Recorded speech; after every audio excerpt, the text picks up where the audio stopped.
Hey guys, welcome back to the channel.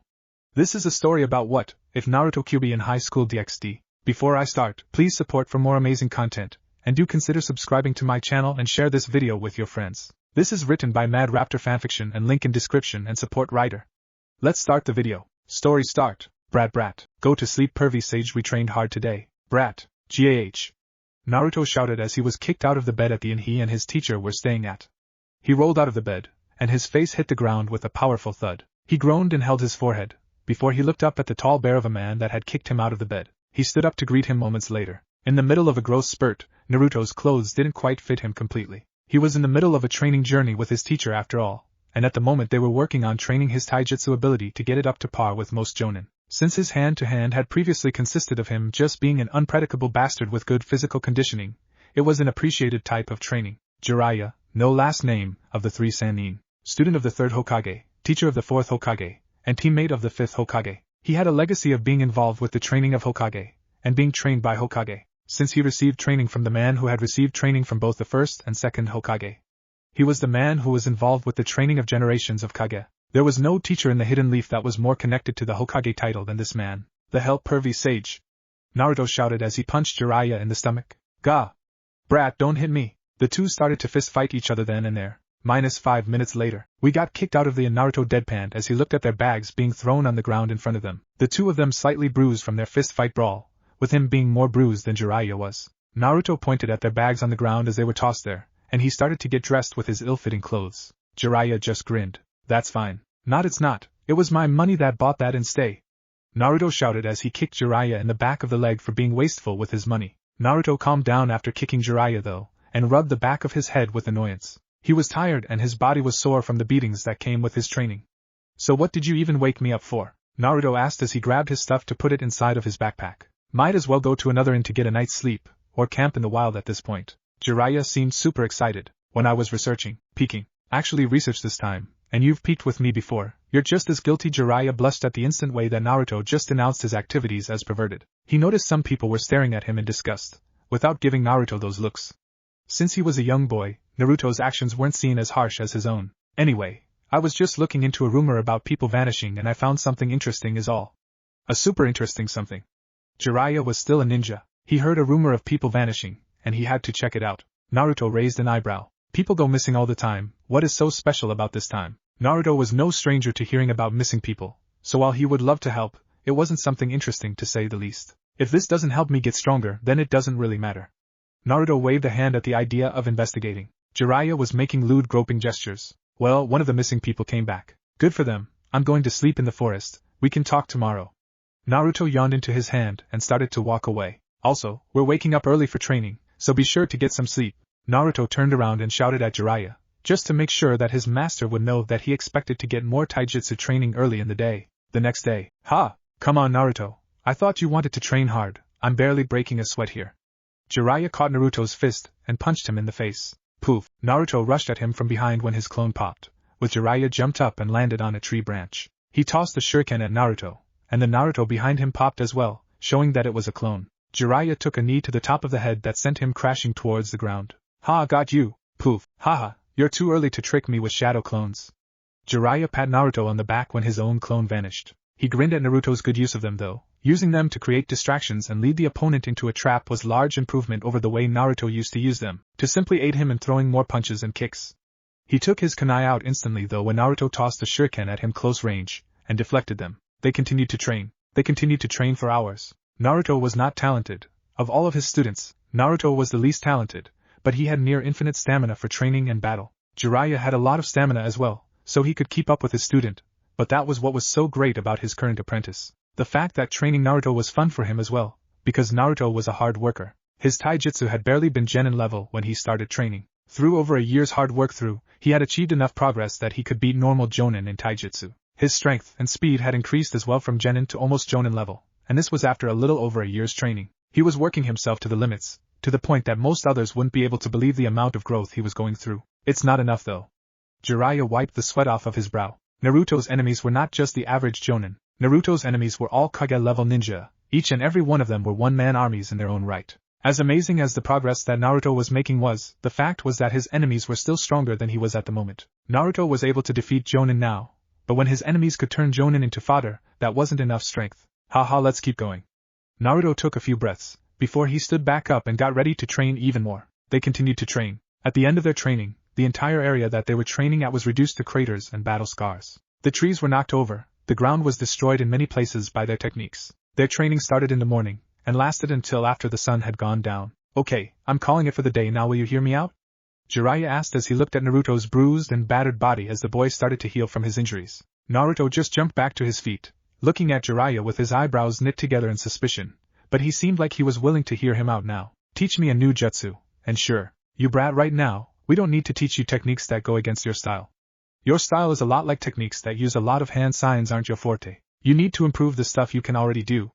Instead of becoming a ninja who knows 1,000 techniques, become a ninja who knows a few techniques he can use in over 1,000 ways. Jiraiya explained to Naruto one of the biggest reasons why he didn't focus on teaching Naruto techniques that wouldn't do him a lot of good, even more considering the type of enemies Naruto had in his future. It took decades of practice for a ninja to be able to reduce the number of hand signs it took for jutsu, and Naruto wasn't great with hand seals. Naruto's enemies barely needed to use hand signs in combat, so teaching Naruto techniques that would take time to use would put a handicap on him. Naruto already had powerful killer jutsu, so it was best to just improve the ways he could enhance those jutsu, and utilize them in better methods. Fine, I'll teach you. Jiraiya took out his shuriken. He tossed it at a tree that was still standing, and 2 shuriken hit the tree instead of a single one. The shadow shuriken technique, where you can throw 2 shuriken, and have one of them travel in the shadow. Naruto took out a shuriken and did the same thing, with 2 shuriken hitting the tree as well. Naruto's eye was twitching from the fact that a technique he already knew was being shown to him. He was experienced with using that technique, with it being a big part of some of his strategies.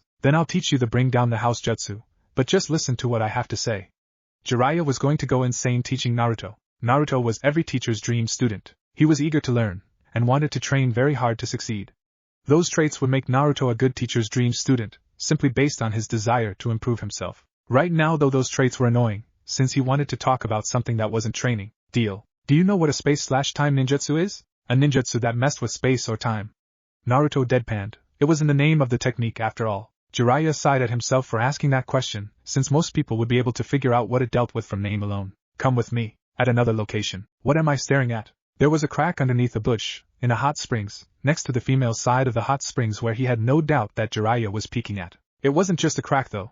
It was a rainbow crack that was floating a couple of inches off of the ground. It was about 3 inches long, and wide enough for somebody to fit their pinky finger inside of. I found the remnants of a space/time ninjutsu, I believe, when I was here researching a rumor. Peeking. Okay, I was peeking. I saw a missing man come out of this crack.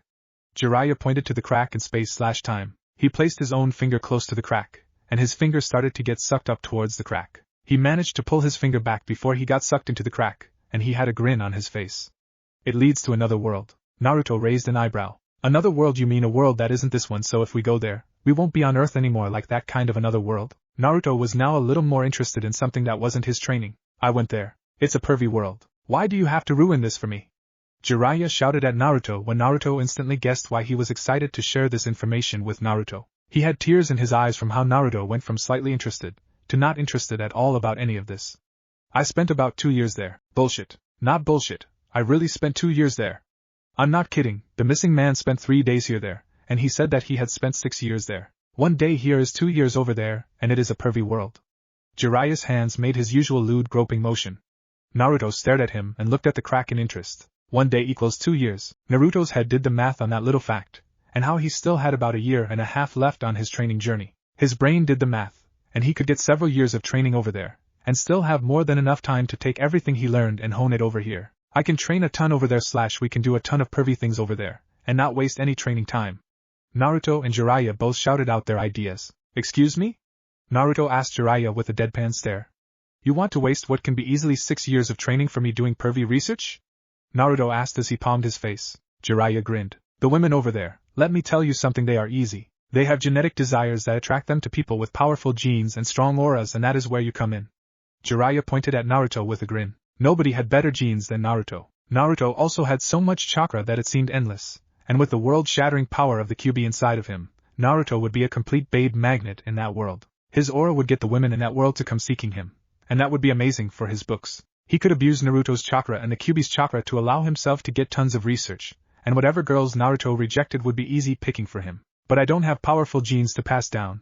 I'm just some orphan with a monster in his belly. Jiraiya paused. Right, Naruto wasn't aware that his parents had excellent genes, that his father was a Kage-level ninja with amazing natural genius, an extreme talent for senjutsu, massive chakra reserves, and was one of the most talented ninja in history. Nor did he know the fact that his mother was an extremely powerful kunoichi, famed for her beauty and her unique chakra. The fact she was an Uzumaki with powerful genetics that he had inherited, and that he had inherited chakra very similar to her chakra, only more powerful. Well, you have a massive aura, and even without the Kyuubi, you have chakra most people can never have through training for their entire lives. That has got to count for something. Jiraiya stated, not telling Naruto about his parents, with a slightly awkward smile on his face. Naruto didn't need that distracting him right now. Naruto would demand to learn his parents' techniques, and he wasn't capable of teaching Naruto those techniques.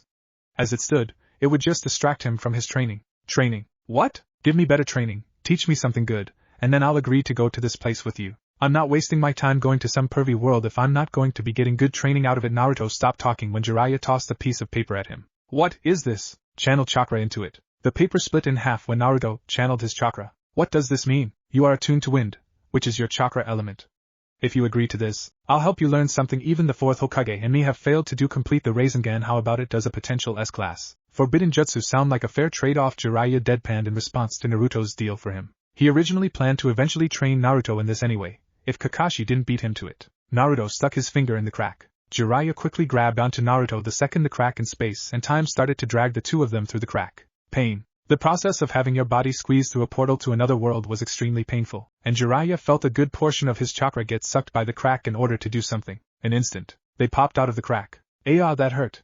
Naruto complained as he jumped around with phantom pains. Jiraiya looked at the crack as it cracked down even smaller, before it vanished completely. His face turned stupefied when he figured out the reason why his chakra got sucked was to fix the crack. The crack sucked people into it so that it could use their stolen chakra to repair itself. Ah shit, Naruto had tons of chakra. He personally did not have enough chakra to repair the crack, but clearly Naruto had enough chakra that passing through the crack one time was more than enough for him to completely repair the crack. Jiraiya stared at the crack with his face starting to sweat nervously, realizing that he had just allowed his libido to push them into making a horrible choice. You okay, pervy sage? I'm perfectly fine. Jiraiya jumped straight up and covered the spot in the air where the crack used to be, using his body so as to not alarm Naruto with the fact the crack was gone now. He would blow a fuse if he saw this right now, Jiraiya thought to himself as he kept Naruto from seeing their fucked situation. They were trapped. He had felt his chakra get drained the other two times he used the crack to go to and from this world, but it would seem that Naruto didn't even notice his own chakra get drained from the experience. That was good. At least, it would give him some time before he had to come clean with their situation. Jiraiya looked at Naruto with his eyes softening. I should tell him the truth, my sins are really starting to pile up now. Jiraiya just added another thing to the list of things that he felt horrible about. He had been hiding many secrets from Naruto, many of which simply because they weren't important for Naruto's survival. Many of the secrets would just get in the way of Naruto's happiness and ability to survive in the cruel shinobi world. Now he was adding several more secrets to that list. I'm going to train him so that when the time comes, he can kick my ass. He can be the one to punish or forgive me for my sins against him. Jiraiya grinned at Naruto and rubbed the top of his head, his actions and thoughts not lining up together. Pervy sage, what was that for? Let's go meet the lady I talked to. She'll be able to fill us in more on this world and I'm sure you would be very interested in meeting her. She looks like she could be related to you in more ways than one. Jiraiya hinted to Naruto with a wide grin. He had not spent 2 years in this world for nothing. Chapter end. Story start. Jiraiya-sama, it has been years. Really, it just feels like a couple of days to me since I last saw you. Jiraiya greeted a very seductive, adult woman with a wide grin on his face. Spending 2 years in this world and gathering information had sent him alarming information. Well, it had been alarming at the time. Kyuubi. This world had Kyuubi, so he sought them out and found the leading one.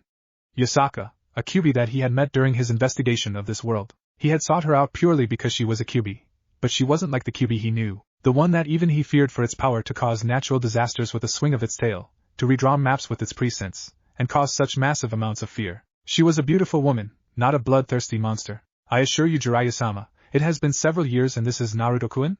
Yasaka looked at saw the boy standing next to Jiraiya. She sensed him long before her eyes laid eyes on him. He had absolutely massive chakra inside of him.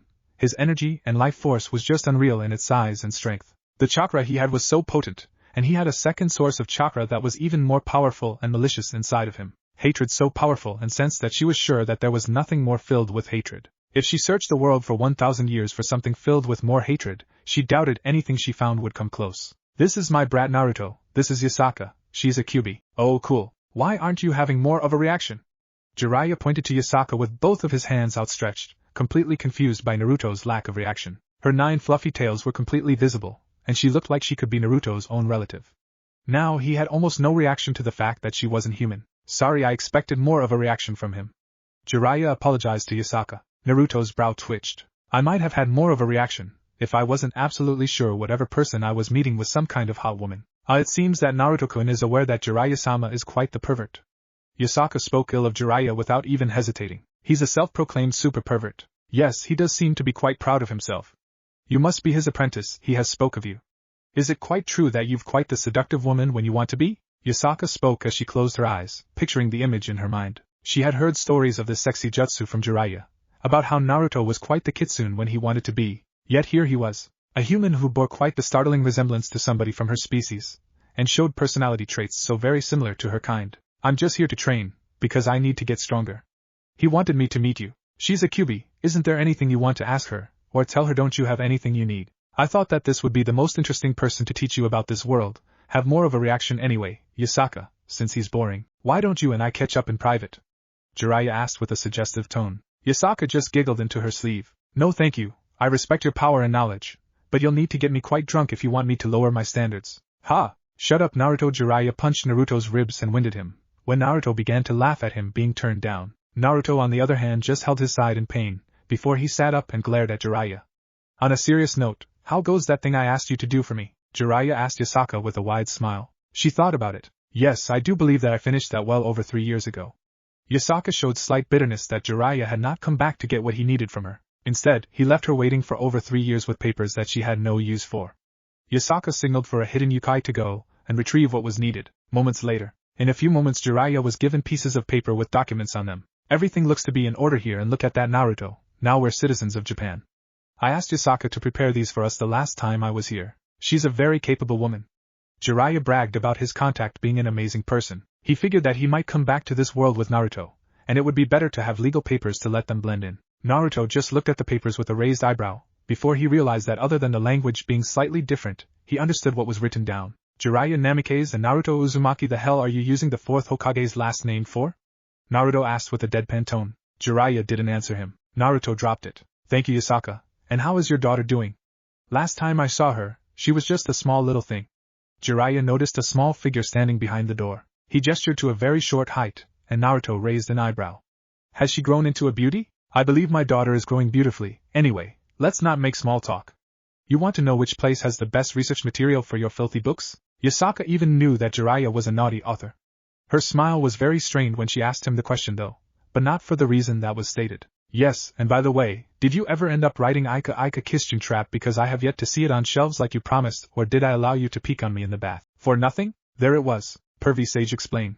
Naruto looked at Jiraiya with a look that said that he was immensely disappointed with his master at the moment. Naruto's look said more than any shouting match would ever say. Yasaka wasn't pissed at Jiraiya for making erotic novels. She was pissed at him because she allowed him to use her as a model, and the book she was to be the model for never seemed to have been created. Anyway, Naruto and Yasaka said together, the best location to train would be Ko. It's a city that has many supernatural beings there. I regularly have to give passes to devils to allow them to take field trips to Kyoto. I believe the heir of the Gremry is there now. She fits your description of what you want for a heroine.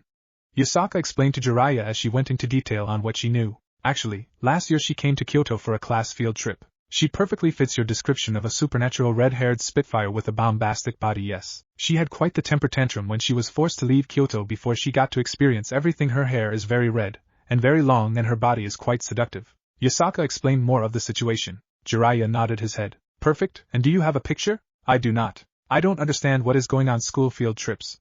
Naruto raised an eyebrow when he heard that kind of stuff.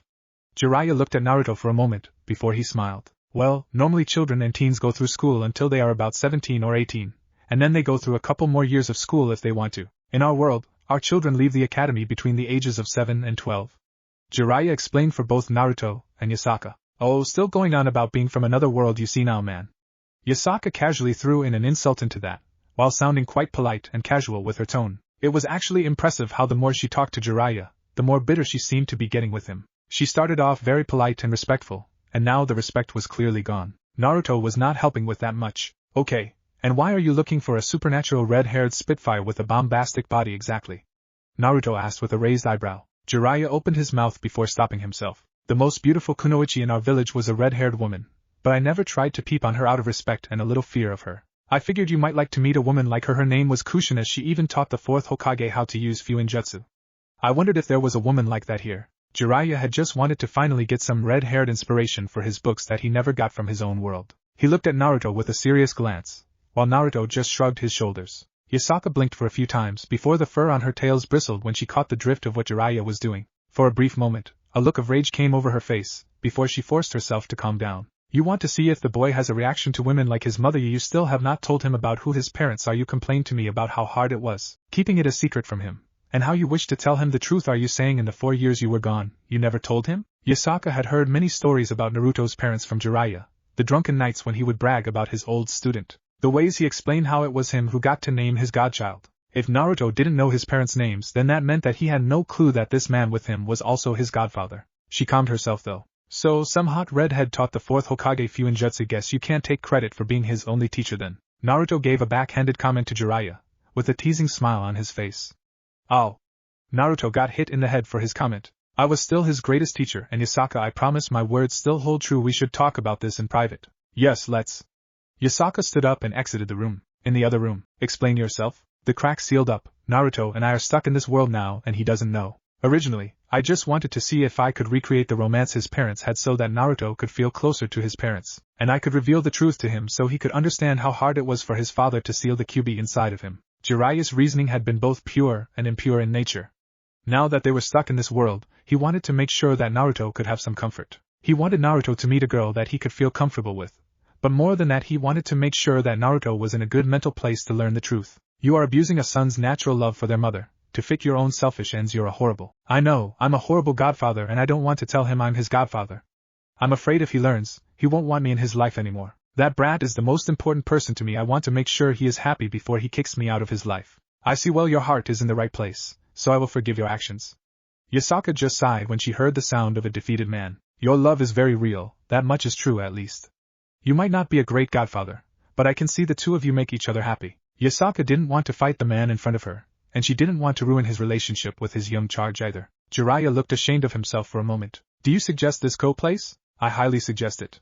If you want Naruto-kun to train there, or go to school there, then this is the place. There are a lot of supernatural there, so a ninja will fit in just fine and he won't be discriminated against for his foreign looks by most there. Yasaka knew of how the normal world saw people with her looks, and Naruto's looks, but with Ko, where it was mostly a younger population, this won't be the case. Jiraiya asked her to do several things as a favor to him during his visit. 1. Get them legal documents.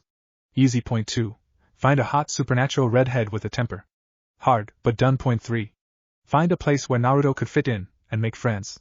Hard. Thankfully, the red-haired request actually made it easier for her to complete the third request. Very well, and here is my end of the bargain. This scroll contains the black flames of Amaterasu from my world that I told you about.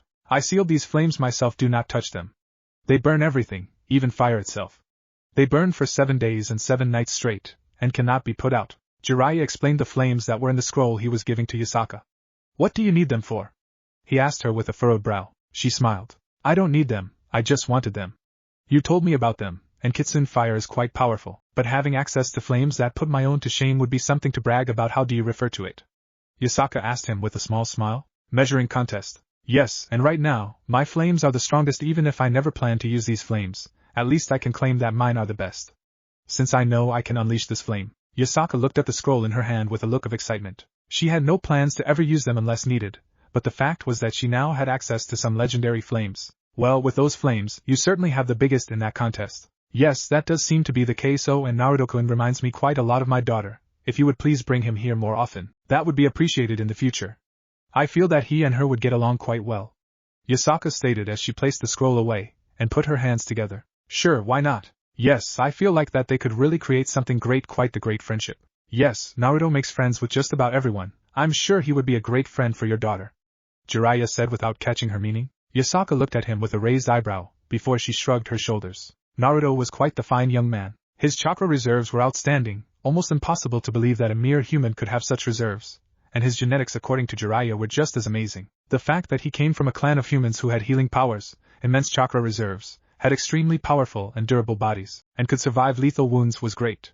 The fact that children of people with tailed beasts gained enhanced chakra reserves as well, meant that Naruto's powers could be passed down to his children one day. Whoever got his children mixed into their blood would be defining a new generation. It would change the power balance, and she would be a horrible leader and mother if she didn't try to push for her own daughter to go after a superior gentleman. She had no desires to start a war with anyone, but it would be nice if she could change the balance of power that favored her kind. Great, and now I just have to convince him to be willing to go to school. How do you suggest that I do that? Good luck. Getting a stubborn young man to want to go to school? Jiraiya had his work cut out for him. Chapter end. Story start. Okay Naruto, consider this a mission. School is not a mission. Yes, it is a mission. I bet you remember the Chunin exams when you were tested on your ability to cheat well. This is going to be training. I want you to cheat your way into high school.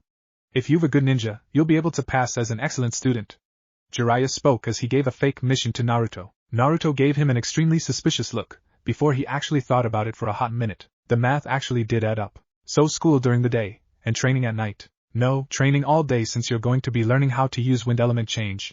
I want you to practice changing your chakra into wind using this rock. Jiraiya passed the small rock to Naruto. He showed Naruto another rock in his hand before the rock split in half as if it were cut by something. Normally you train using leaves, but that rock will have to do. While you're practicing information gathering, keep yourself focused on trying to cut that rock as well, Jiraiya stated as he pointed to the rock that Naruto was holding. How? Figure it out yourself. I'm not going to hold your hand through training now. Here, take this money, but make a shadow clone and leave it with me while you go get some new clothes. Jiraiya stated as he grinned, knowing that he was going to have fun teaching Naruto a lesson. Hopefully, Naruto would realize what the lesson was without having to be taught. I've hidden the clues to the test you will be taking all around the store, so use your observational skills to find the clues.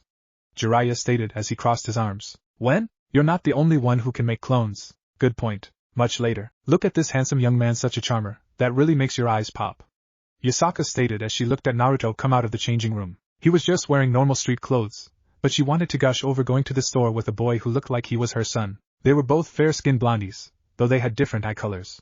Such an attractive little fox. Yasaka complimented the way the baseball cap really made his whisker marks stand out. Naruto frowned at the compliment, but he didn't say anything or give an angry reaction. He shook his head before he went back into the changing room and came out moments later in the next outfit. So how did you and Pervy Sage meet? He just approached me one day, asking if I was a Kyuubi. I asked if he was my enemy, and we had a quick fight. He defeated me, and I learned we aren't enemies. That is about it. Oh, who is this man that just came out of the changing room? They are just clothes. Naruto turned his face away with red cheeks the way she just gushed over his clothes. She took the hat off of his head and took his headband off, before she ruffled his hair. Fine clothes enhance a fine man, and your looks. Your parents must have been very attractive. They made a very fine young man. You seem like you have your mother's face. It's a very good face, you lady killer. Yasaka laid the compliments onto Naruto, and she smiled when she just saw his face become even redder, but his face also didn't lie. The smile that came over his face as sudden pride visibly filled him. Naruto didn't know his parents, but he felt pride that he inherited good looks from them. Compliments about how he gained good things from his parents would make even an orphan like him feel good. A person didn't need to know who their parents were to feel pride, and Naruto seemed to have not put much thought into his own looks. I mean, my mom had to have been a babe if I got her pretty face, and I'm handsome, you know. Naruto just scratched his cheek. Still, why are you being so nice to me? Naruto asked, since she was being really nice. He was kind of used to people flirting with him a little from out of the village during his journey, but this went above that. She wasn't even flirting with him, she was just giving him compliments. He looked towards Yasaka, and she just smiled. No reason. You shouldn't cover up your hair. You've got really nice bangs, maybe leave the headband off for now?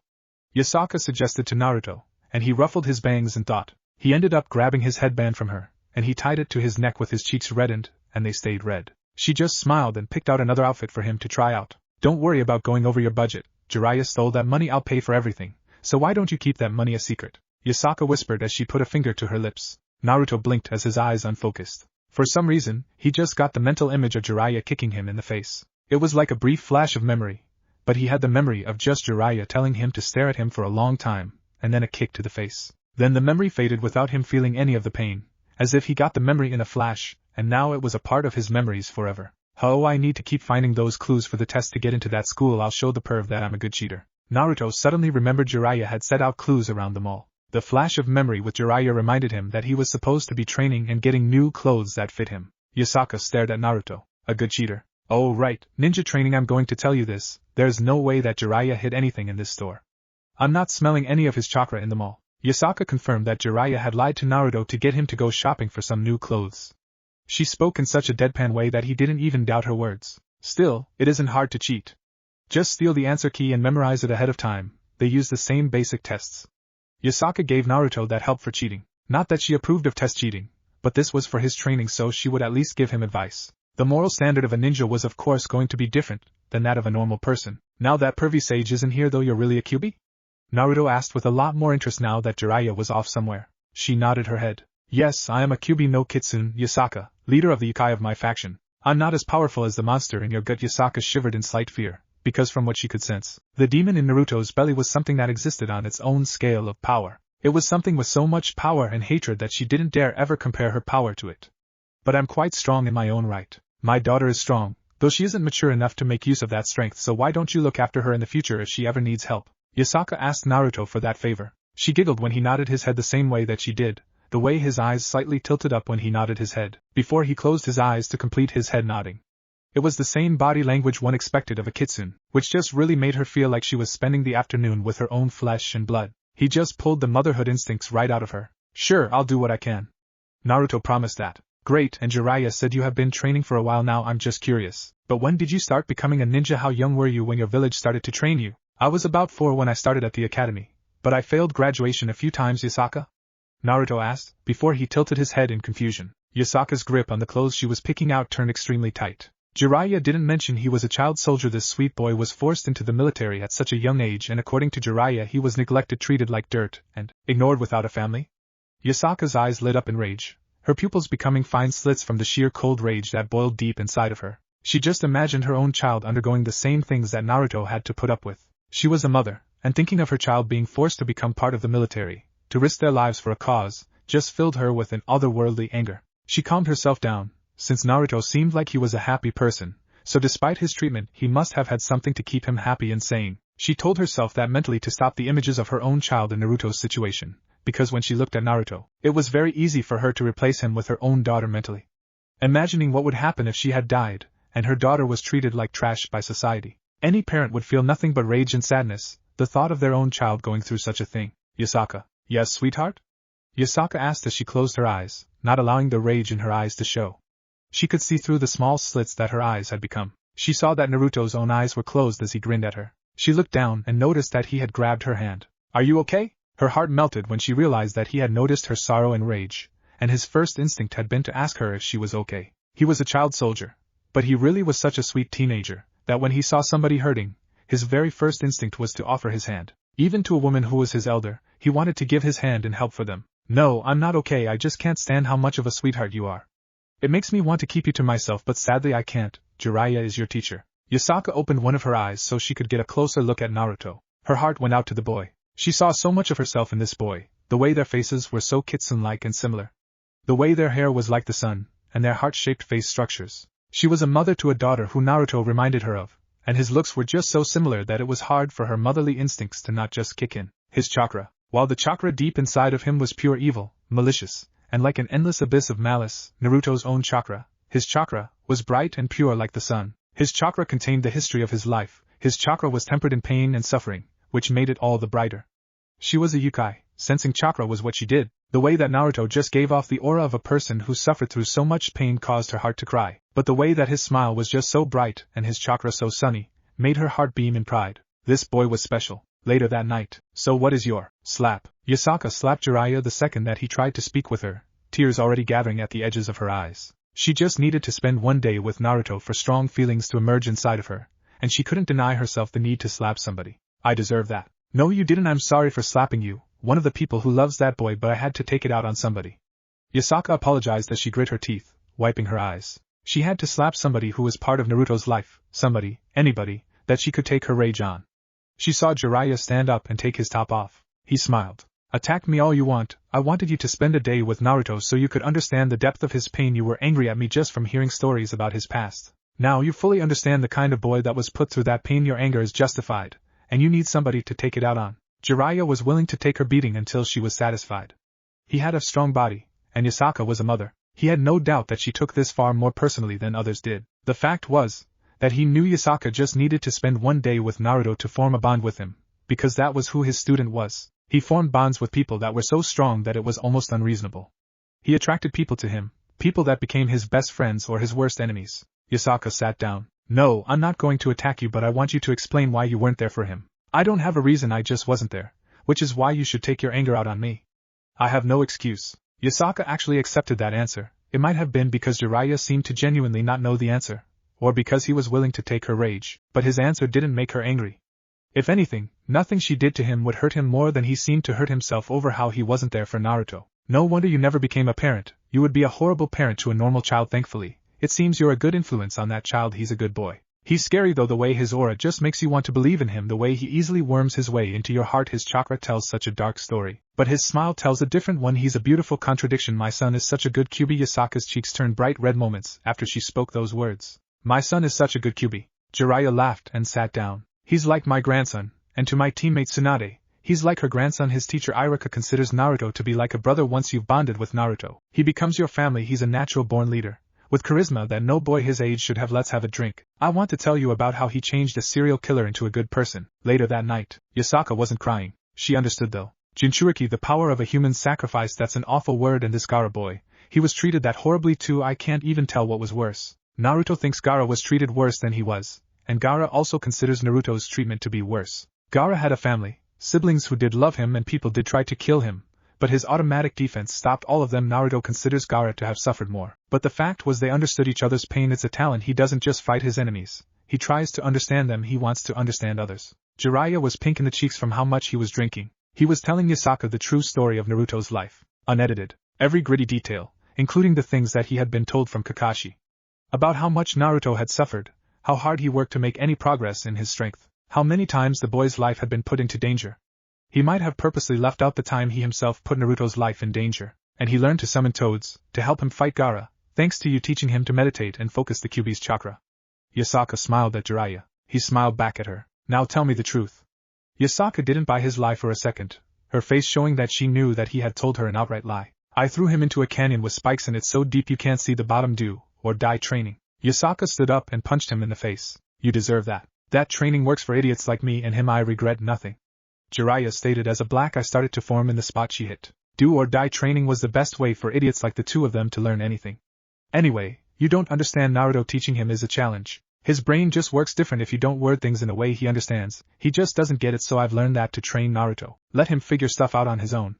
Jiraiya had been letting Naruto figure things out. He explained some things, but for the most part he told Naruto to do something, without telling him how to do it. Naruto would eventually figure it out for himself, so there wasn't too much of a point. If Naruto asked a question about why something worked, he would explain that, but he wasn't going to explain how to do it. So when are you leaving for Ko? That soon. You don't want me getting more attached to him. Yasaka stated with disdain. It was a smart move. If she spent much more time with Naruto, there was no way that she would allow him to escape. She would make sure he became part of her family. No, he's already part of the family. Yasaka felt her body, her DNA. Every fiber of her motherhood had already accepted that boy as her unofficial son. He was just so much like a kitsune that her body just reacted, and combined with the stories Jiraiya had told her, and spending time with him, there was no way she wouldn't react to him. She saw that Jiraiya was well aware of this. Why? Yasaka asked. Because even if it was only for a day, I wanted Naruto to experience what it might be like to have a mother. I couldn't think of anyone but you to give him that, and I'm sure Kushina would approve. She would want what was best for her son. Jiraiya didn't smile when he spoke. He knew he was taking advantage of Yasaka, and he had intended to do such from the beginning. The woman before him didn't seem to be angry. She smiled. Just don't disappear for several years again. I want to see him again soon, and I want to share a drink like this with you again. Yasaka raised her cup to Jiraiya. Her had vanished for 4 years the last time he said he would see her soon. She didn't want him to vanish again, and she wanted to be able to help Naruto grow into a more fine man. Clearly that boy needs a good female influence in his life, and you won't be able to give him a mother's touch. Jiraiya started to make a jacking off motion. This kind of mother's touch? You idiot pervert, go to bed, you're clearly drunk. Ha! Yasaka paused when she heard the sound of somebody screaming, so she stood up with Jiraiya following after her. She walked towards the sound, and she went into her garden. There was Naruto, training after waking up, going through taijutsu katas, working up a sweat in himself with a determined look on his face. He does this almost every night when he thinks I'm asleep. Naruto thinks that just because he's sneaky about this. Kakashi told me that Naruto used to go days without sleep to learn how to walk up trees. Naruto is one of the hardest workers out there. I've literally watched him spend days training nonstop to learn the Rasengan. If I told him to break a boulder with his forehead, he would spend days bashing his head against the rock until the rock broke. Jiraiya explained when Yasaka watched Naruto training with her eyes widening. Naruto wasn't smiling. He was purely determined, because he thought everyone was asleep, so he woke up to sneak off and do training. He had no clue that they were awake at the moment. That's dangerous. Yes, it is. He has a history of literally training until he collapses from exhaustion because he trains so hard he forgets to eat and sleep. Even now, even tonight after relaxing all day with you. He doesn't understand. But this is part of the reason I don't teach him a bunch of new techniques like he wants. He would train himself to death if he was allowed to, which is why I need to get him into a school. Jiraiya hoped that he could use this as a chance to divert some of Naruto's focus away from training. Naruto was extremely impatient when it came to training, so he needed something, anything, to divide his attention. Naruto's element training. Normally it was done with a leaf, but he was giving Naruto a rock to make it harder, and he was allowing Naruto to figure out the secret of the shadow clone by himself so that Naruto didn't abuse it and suffer severe mental exhaustion. If he told Naruto about the ways he could get stronger and increase his training, he knew for sure Naruto won't stop until he trained himself into the ground. School was what Naruto needed. Chapter end. Story start. Easy. Naruto looked at the piece of paper in front of him. His placement test for advancement into Ko. He didn't know why Jiraiya wanted him in the high school and not the middle school, since apparently his age would be just shy of the high school. He didn't care though, because looking at this test he wasn't having a problem with it at all. There was an instructor sitting in the room with him to prevent him from cheating. Advanced placement and skipping ahead was very carefully tested, and while Naruto wasn't super far away from high school age, he was still not supposed to be there. So there was going to be tests to make sure that he was up to the standards of the school. His instructor was apparently the student council president, whatever that was. This is amazing. He scored perfect scores on every test subject. He has no cell phone on him to cheat, and he isn't struggling math, science, history, English, Japanese language, Japanese literature. Everything he has tested so far has been literally textbook perfect down to the very last detail. His handwriting is horrible though. Sona Citri thought to herself as she watched the school applicant taking another test, and she was looking at the answer key and comparing it to the test answers that he had already handed over to her. She had never seen a student apply to the school with a perfect score for a third year's studies before. Usually the only perfect scores were when compared to the studies done by first years.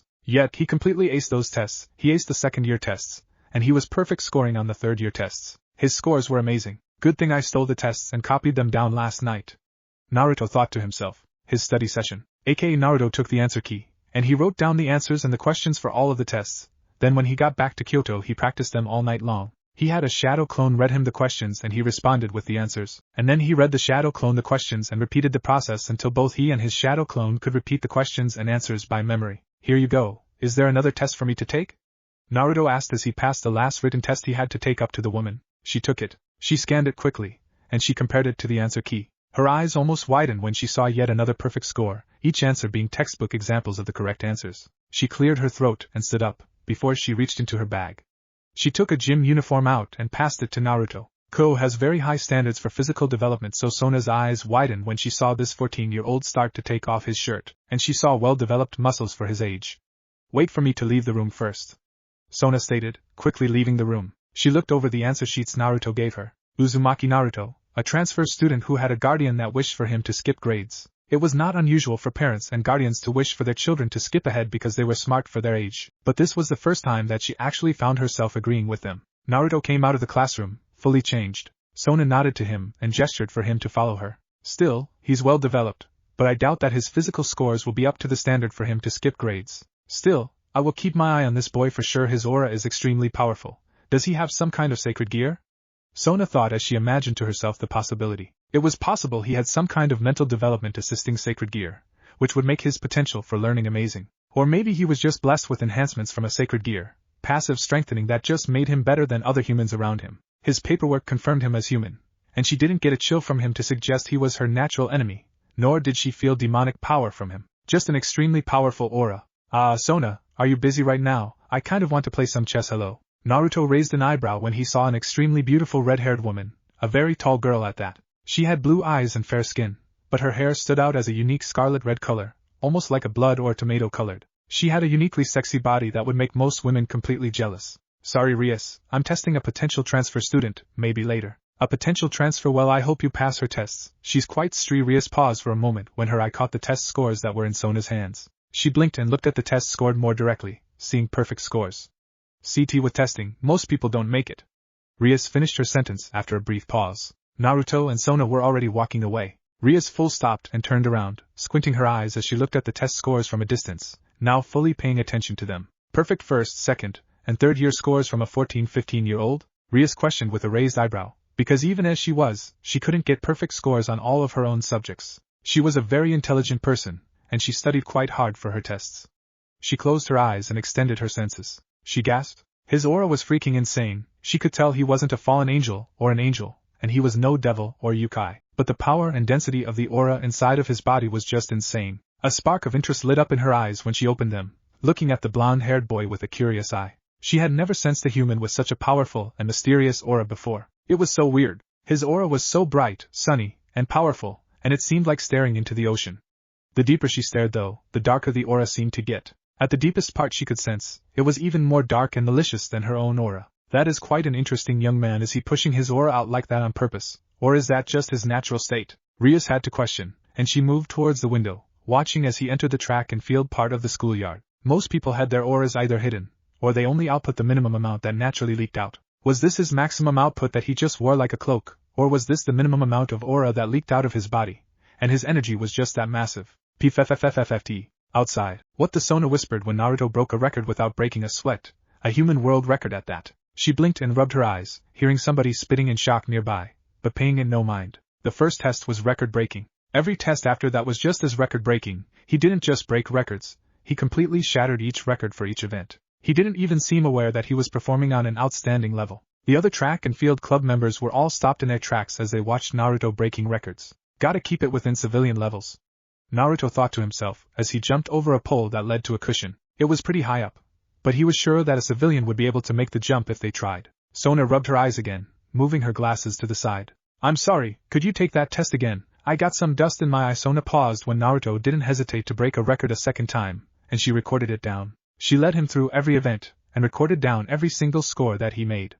These scores, Sona whispered as she looked at the sheet she was writing on. What the actual fuck were these human numbers? Running faster, throwing farther, jumping higher and farther, he was breaking records that a human boy his age had no business breaking at all. This confirmed it for her. He had to have some kind of sacred gear that was passively enhancing his abilities. Do you want me to take them again, to see if I can do better? I can still push myself a little? Naruto asked with a worried smile. Were his scores not high enough? If he can really do better, then his physical abilities would be on par with those of my species for sure. That would mean his sacred gear would be. Sona thought to herself, with her eyes sparkling, which contrasted her neutral face, knowing that she was in the presence of a hell of a valuable person, somebody with a ton of potential for their future, inside of the school. That is insane. Rias smiled when she spoke those words, eating her own mental words when she thought his physical scores would be normal. She leaned the upper half of her body out of the window so that she could get a better view of what was going on. For 20 minutes she had watched his physical tests. A diamond in the rough, a human with a naturally high potential, and a natural-born powerful aura. Those traits were rare in a human, even with a powerful sacred gear. Most stayed within human limits until after they awakened their gear, but these boy had already surpassed the normal human limits without showing signs of having activated his sacred gear. Hey Bucho. Hello Yuto. Have you heard? Apparently Sona is giving some potential transfer student a test. I heard he was breaking records. Is that him? Her handsome knight spoke to her, before he looked out of the window and saw Sona was giving a slightly younger boy a chance to redo his physical tests. So it wasn't just a rumor then? Yuto asked with a raised eyebrow. His whistled though. He had thought the rumor that he heard quickly spreading through the school had been just people doing just that, starting a rumor. Now he was seeing it with his own eyes, a human that was breaking Olympic world records without breaking a sweat. Look at Sona's face. His numbers must have just reached devil physical stats. I got a glimpse at his placement scores. He got perfect scores in every subject. In every year he's either a great cheater to get past Sona, or he's got some serious potential both mentally and physically. Rias was just floored to see such a damn gift pretty much slap her in the face. Nobody in the school had really stood out to her too much, and she made sure that anyone who did stand out to her got her own personal summoning circle. That way if they ever felt a strong desire that they could subconsciously summon her. But as it stood, only a few students stood out to her enough for her to take that measure. This boy was obviously a great catch for her though, and it was clear that Sona was thinking the same thing. With Sona and Naruto, thank you for retaking those tests. Getting your most accurate scores really helps properly place you. Sona stated clearly. She was floored by the potential. This boy was 14, he wasn't even finished with his growth spurts yet, and he was already surpassing what humans were capable of to her knowledge. He would only grow further and further, and never before had she been more thankful to agreeing to oversee a student taking their tests to transfer to the school before. She was going to be able to take a shot at recruiting this boy before her rival would even figure out that there was such potential applying for the school. Yes, come to the head office in 2 days. You will be given your school uniform, and your class schedule. Ko Academy would be glad to have you. Uzumaki-san. Just Naruto is fine. With Jiraiya. Damn it brat, good cheating means getting a few answers wrong and you didn't hold back enough on your physical tests. Yasaka is going to brain me for letting you draw this much attention to yourself. Jiraiya muttered to himself, slightly upset that Naruto had done well. Didn't he understand that he didn't want to draw too much attention to themselves, the humans of this world didn't have the same natural enhancements that their people had. So Naruto needed to lower his body to that of somebody even weaker than a civilian if he wanted to not stand out. Naruto looked and saw a red-haired girl watching Naruto from a window. He fist-bumped when he noticed that the girl he wanted to notice Naruto had indeed noticed Naruto. He looked around and saw that Naruto attracting a ton of attention with his physical scores was leading to rumors very quickly spreading, which would just attract even more attention to the boy in a positive way when it came to the red-haired girl. You know what, your cheating needs some work, but damn if you didn't accidentally do exactly what I wanted you to do. Jiraiya grinned and started to take notes on the reactions. He saw the red-haired girl's reaction was less hot and bothered, and more I want that kind of reaction. Strange, but not the weirdest kind of reaction. He was sure he could spin it into a sexual angle for his book. A dainty hand grabbed his shoulder. I'm lucky I can leave Kyoto for small bits of time, because it seems to me Naruto is doing a little too well. I thought you explained to him that he needed to pretend to be a normal human. He seems to be attracting some unwanted attention. Yasaka was behind him, in his hiding spot, and had a very firm grip on his shoulder. Would you believe me? No, not the face, and not the balls. Everywhere else is fair game for a beating. Don't worry, I'm not going to beat you. I have no desire to, but instead you're not sleeping in my home tonight, or tomorrow night until the day you and Naruto move to Ko for his schooling, prepared to sleep outside like a dog. Yasaka wasn't going to attack him. He was a very durable man, and physical punishment would barely have much of an effect on him. And all of your meals are going to be instant food, no home-cooked meals. Oh come on, your cooking is amazing, don't take that from me. Maybe this will teach you to mess with his love life. After all, once he gets to know my daughter, I'm sure the sparks would fly between them. Yasaka was sure that once her daughter stopped hiding from Naruto's intimidating aura, that she would come to love the boy. They were close enough in age that they could get along very well. Anyway, we need to get home to tell him we're proud of him for passing. Yasaka needed to get home before Naruto did. Jiraiya raised an eyebrow. Why, we knew he was going to pass. Because when a child succeeds you reward them, to show how proud you are. It's parenting 101 Jiraiya-sama. Yasaka couldn't believe that Jiraiya would have just let Naruto's achievement go unrewarded. He's a teenager, he doesn't need rewards for every little thing. Maybe not, but it doesn't hurt to show him some parental appreciation. Yasaka reminded him as she opened the gate to take her back to Kyoto, and she grabbed Jiraiya's shoulder again to lead him through the gate. He needed to learn some proper parenting skills, and she had until Naruto got back to her home to teach them to Jiraiya. After all, she needed to make sure that Jiraiya did his job as godfather. Chapter end. Story start. He guessed he really did grow up some. He had gotten taller since he started his journey, but he was finding that he wasn't that much shorter than most of the other teens in the school. He had not measured himself in a while, but he would say he was about 158 or 160 centimeters tall at the moment, which seemed to put him taller than a good percentage of the women in the school, but shorter than most of the men at the campus. 2 weeks. How is Pervy Sage getting this money for school lunches? Naruto thought to himself, since he was sure that the money he used to pay for this kind of stuff had to have come from somewhere. Jiraiya was being really fishy about not telling him how he was producing money for them, and the apartment, among other things. Naruto hated school life. Thankfully, cheating was making it a breeze. At Kyoto, he seriously thinks he being a ninja and cheating? Yeah, I told him that memorizing the books is considered cheating, so before sleeping he reads the books to his clones, and his clones reads them back. Back at Ko, yeah, cheating like a ninja made school work a breeze. All he had to do was memorize the textbooks and all of the answers were locked in his head. Having the ability to make clones to read the textbooks to him really helped him both read them and hear them being read. That way he could hear his own voice saying them to him on repeat, and he could read them to further reinforce the words into his mind. Every night he read a different chapter. He already had most of his textbooks memorized. Cheating makes school a breeze, being a ninja is awesome. Naruto laughed under his breath as he enjoyed lunch behind the school. Naruto looked at the chipped rock in his hand though, and frowned to himself at the complete lack of progress he had made with the stone. If only he had clones to help him learn how to do this. Naruto finished his lunch just in time for the bell to ring, signaling it was time to go back to classes. Uzumaki-kun, there you are. How about you join us for karaoke after school today? Kiba-kun never joins us. Sorry, I'm usually busy in the afternoon. Naruto wasn't quite used to super friendly girls who wanted to hang out with him, but the girls at the school had taken to inviting him to places. Naruto saw a blonde boy, who gave him a sympathetic smile. Peeping perverts. Pervy Sage is peeking right now? Naruto thought as he looked around, expecting his teacher to come running by, getting chased by some women for peeking on them changing. He saw 3 teenage boys getting chased instead, with looks that showed they knew they were going to get beaten if they got caught. Not what I expected. Naruto turned around and started to walk back to class. Class was boring. During class, near the end, Naruto Uzumaki skipped several grades ahead. Perfect test scores, perfect homework scores, incredible athletics, and he seemed so focused on something. Rias thought as she looked more at Naruto concentrating on something. He would sometimes open his hand up and look at a rock that he was holding, before he closed his hand around the rock again and put that some concentration look. He was interesting. He was friendly with just about everywhere that talked to him. He was also outgoing, but despite that he didn't join any clubs. He just went home at the end of the school day, and nobody saw him until the next day.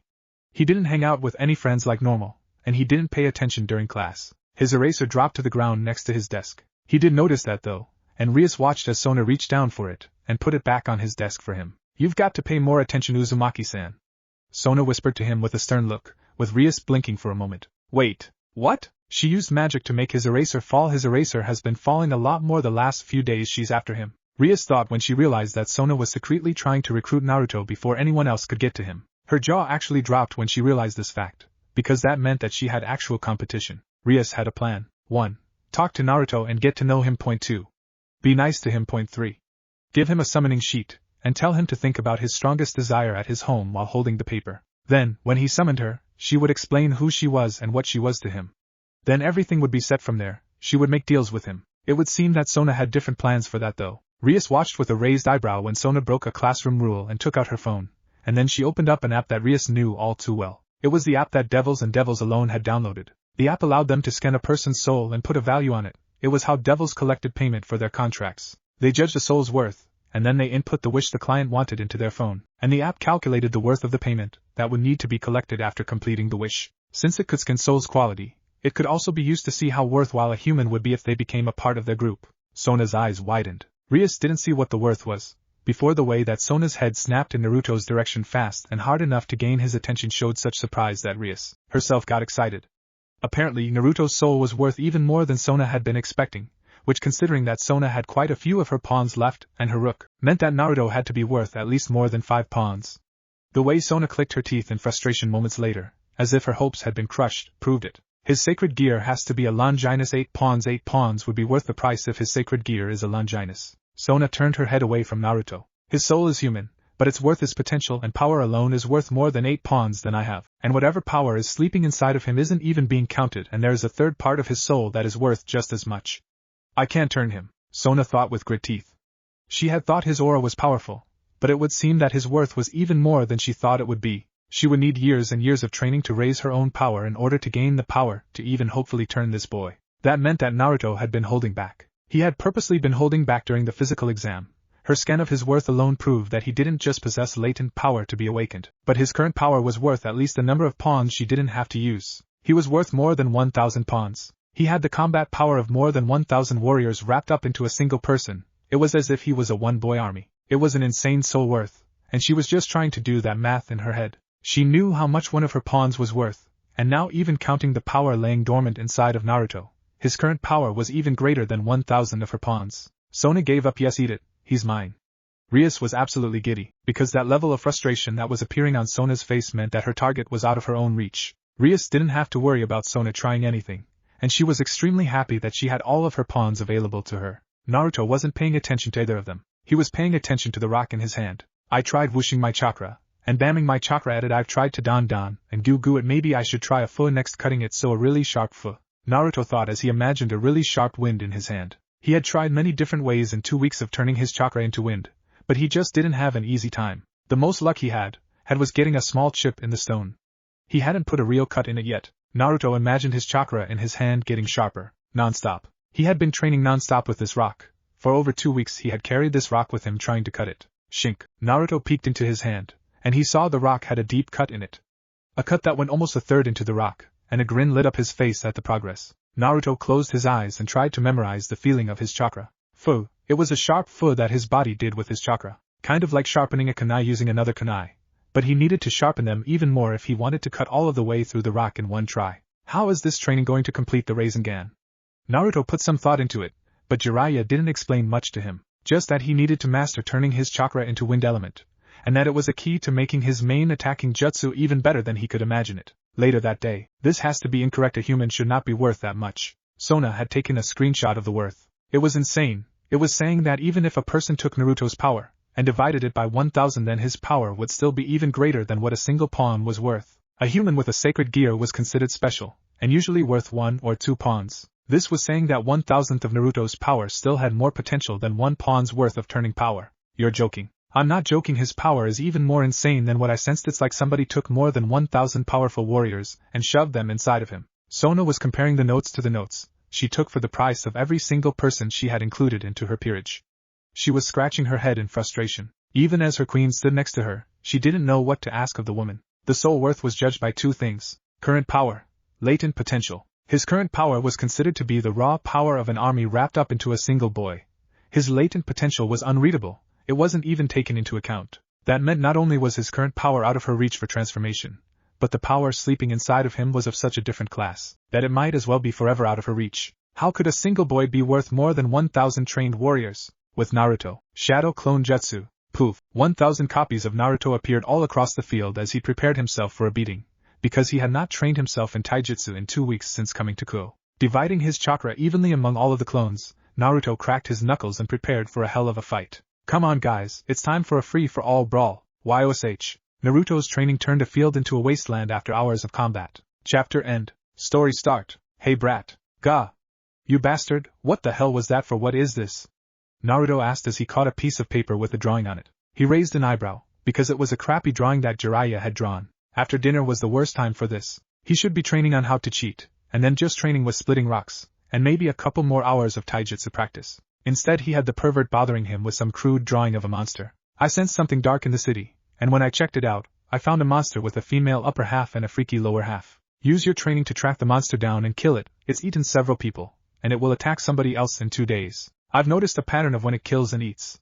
Jiraiya just stated a mission objective to Naruto. He could easily taken care of this himself. He also knew that Naruto could fight the monster easily enough, which was why he was going to make it more of a challenge by not telling Naruto where the monster was located at. Okay, no Rasengan, no explosive tags, nothing that can cause damage to your surroundings. These are the handicaps for this mission. Jiraiya gave several rules to Naruto that needed to be obeyed, to test Naruto's growth and his creativity when fighting. If you don't agree, I'll go take out this monster myself unless you don't think you can do it. Jiraiya ruffled Naruto's hair as he noticed the teen had gone silent. Naruto was staring at the drawing. I'm fine with the rules, but what the hell is with this drawing? Even if I find the monster, there's no way that I'm going to know your drawings suck. Naruto just shat on Jiraiya's drawing right then and there, no hesitation, and the worst part was that Jiraiya could tell Naruto was being completely serious. He was fine with the handicaps, but he didn't know if he would be able to find the monster using the drawing as a reference. No, seriously, what if I end up fighting some innocent ugly monster, and not this ugly monster? Are you an idiot? Yes. I am pretty damn sure that you are allowed to kill whatever ugly monsters you find. This one has the upper body of a stacked woman, and the lower body of a giant freak animal. Just for that insult, no ninjutsu at all during the entire fight. Jiraiya stated as he slapped the back of Naruto's head. He would have been okay with Naruto at least using shadow clones since they were an important part of his fighting style, but after that hurtful comment, he wasn't even going to allow those to be used. Also, this monster eats people. Why aren't you more surprised by that there are human-eating monsters in this world? Jiraiya asked with a deadpan tone. I mean, it's not surprising that something that is a monster would be so trashy that it eats people and it's going to die for it. This seems like good training. You want me to bring back proof I killed it? Naruto stood up and stretched his body, going through some slight warm-ups. I can use ninjutsu to find this monster, right? Right, just not to find it. Awesome. Several hours later. Okay, this seems to be the house boss. Naruto's shadow clone stated as he pointed to a very large house that looked to be abandoned. The shadow clone vanished with a pop, allowing Naruto to ready himself up for the monster within. The rest of his clones popped as well, and for some reason he got flashes of all of their memories. He was starting to get used to the idea that he was getting his clones' memories. It was coming in handy for sure. Something smells delicious. While that is nightmare fuel, Naruto deadpanned as jumped when a spear pierced the door, and a large paw tried to break out through it to grab him. He saw in the window the upper half of a naked woman with wild hair and a crazed look to her eye. Her regular human arms were each holding spears, which seemed to be made of bones or something. See, the drawing as accurate. Crap, you scared me. Naruto covered his chest at the shock of Jiraiya appearing next to him, dropping out of the sky. He had expected the spear to come rushing through the door, but Jiraiya had just been a total when he did that. So I just have to fight this giant woman, and the mission is complete? Naruto asked as he pointed to the woman. He entered the house through the broken front door. It smelled like death. No ninjutsu or explosive tags allowed. Got it. Naruto took his headband out of his pocket, with a kunai that he put between his lips. He started to dodge stabs from the spears as he tied his band around his forehead. He landed on top of the spear that struck closest to him, and kicked the woman in the wrist. With his forehead covered by the metal protector, Naruto took the kunai from his lips. Boof! His other hand instantly tossed the smoke bomb onto the ground, covering the entire inner of the house with smoke, stopping anyone from seeing anything. A spear strike still came close to Naruto, since it seemed that her sense of smell statement earlier wasn't just for show. No ninjutsu, even under smoke to hide them. I know already, the smoke is to hide the fact Naruto was about to give his plan away, and he had already given his location away when Jiraiya shouted out that reminder of the rules, throwing his hands up in the air in frustration when he realized that his stealth was ruined by his pervy teacher, and the smoke was already clearing away enough that his enemy could see him again. You have such a tasty smell, it's getting me wet. Gross. Naruto and Jiraiya stated. Still, no ninjutsu. Jiraiya reminded Naruto with a grin slowly working away onto his face. I know already. Naruto shouted in frustration as he tossed his hands up into the air, and he pulled a scroll out of his pocket. He unrolled it in front of him, and summoned a Fuma Shuriken, holding the large weapon with one hand. Fuinjutsu wasn't ninjutsu, so it didn't break the rules of the mission to use his scroll to take out one of his tools. What is? Naruto threw the Fuma Shuriken, and it went flying towards the demonic beast so fast she barely dodged it. Her statement had been cut off the second he had thrown it, and before she could open her mouth again, a second Fuma Shuriken cut the top of her head off. She wasn't even decapitated. His weapon sliced through her forehead, and cut through her brain like paper. There, she's dead, the mission is over, and I didn't use ninjutsu or explosive tags, happy. Naruto pointed to the corpse of the demon that fell to the side, crushing furniture underneath her. He walked towards the wall and walked straight up it, as he went to collect his weapons as they stuck into the ceiling. One was covered in blood and one was not, but he put both of them back into his scroll. Lost my cool there, you're not very cool, shut up. Naruto snapped at him with red cheeks, his temper having gotten in the way of his plan. Jiraiya knew just what buttons to push in order to get him to just snap at somebody. What the hell is this thing anyway? Naruto changed the subject, coughing into his hand to avert attention from his blush. Jiraiya walked forward and looked at the corpse. Don't know, but what is that sound? Jiraiya asked as he noticed some kind of alarm was going off. Oh, that is neat, look at that fire alarm. Your smoke bomb must have set it off. Jiraiya took a shuriken and tossed it right at the alarm, and stabbed it to end the sound the thing was making. Alarm. You don't think? I do. We might want to grab the body and make a run for it, before anyone arrives. Naruto and Jiraiya looked down at the large woman's corpse. Jiraiya took out some paper bombs, and began to place them all around the house. I'll grab one arm, you grab the other. The next day, did you hear about that massive gas leak that destroyed the big house over by the station? I'm exhausted, I should have gotten more sleep. Naruto yawned into his hand, hearing whatever rumors that the students at the school were talking about now. He didn't pay too much attention to it though. His forehead hit the desk. He hated school, he just wanted to sleep. Pervy Sage kept waking me up whenever I was going to sleep too. He's got some kind of plan up his sleeve. Naruto thought as he yawned again, trying his best to stay awake. He didn't know what was going on with Pervy Sage and his weird plans, but he wasn't going to just let the pervert win. He was going to stay awake. He was sure the pervert wanted him to fall asleep at school. He would not play into Jiraiya's hands. Chapter end. Story start. I can't wait to see Uzumaki-kun in his swimsuit. It's kind of strange that the PE teacher decided to have us use the pool today. Rias ignored her fellow girls as they gossiped about which boys that they wanted to get to see in their swimsuits the most. The best part of a man's body was the chest muscles obviously, and those could be experienced without any swimsuit involved. Rias cared very little for getting into a relationship with a man, but even she did know which part of a man's body she enjoyed as eye candy the most. Still, our teacher had something off about him. Rias couldn't put her finger on it. Either way, she changed into her school swimsuit, which had her trying to spill out of it on the sides and out of the top. She took a lot of adjusting to get most of her into the suit. What the hell? Dude, you are built! They heard the shouts of the boys in the changing room next to them. Apparently somebody was built like a truck underneath their clothes, and it was surprising. Rias looked towards her friend, Akino, who was having the exact same boob problem that she was having. School swimsuits were not designed for extra large in mind. Sona was already finished and was leaving. Sona's voice could be heard muttering something in surprise when she left the changing room. Rias quickly finished changing. She had to see what all of this was about. Rias' voice leaked out when she left the changing room and saw the built teenager that was their new transfer student. He was just 14 years old, but he was built like none of the other guys.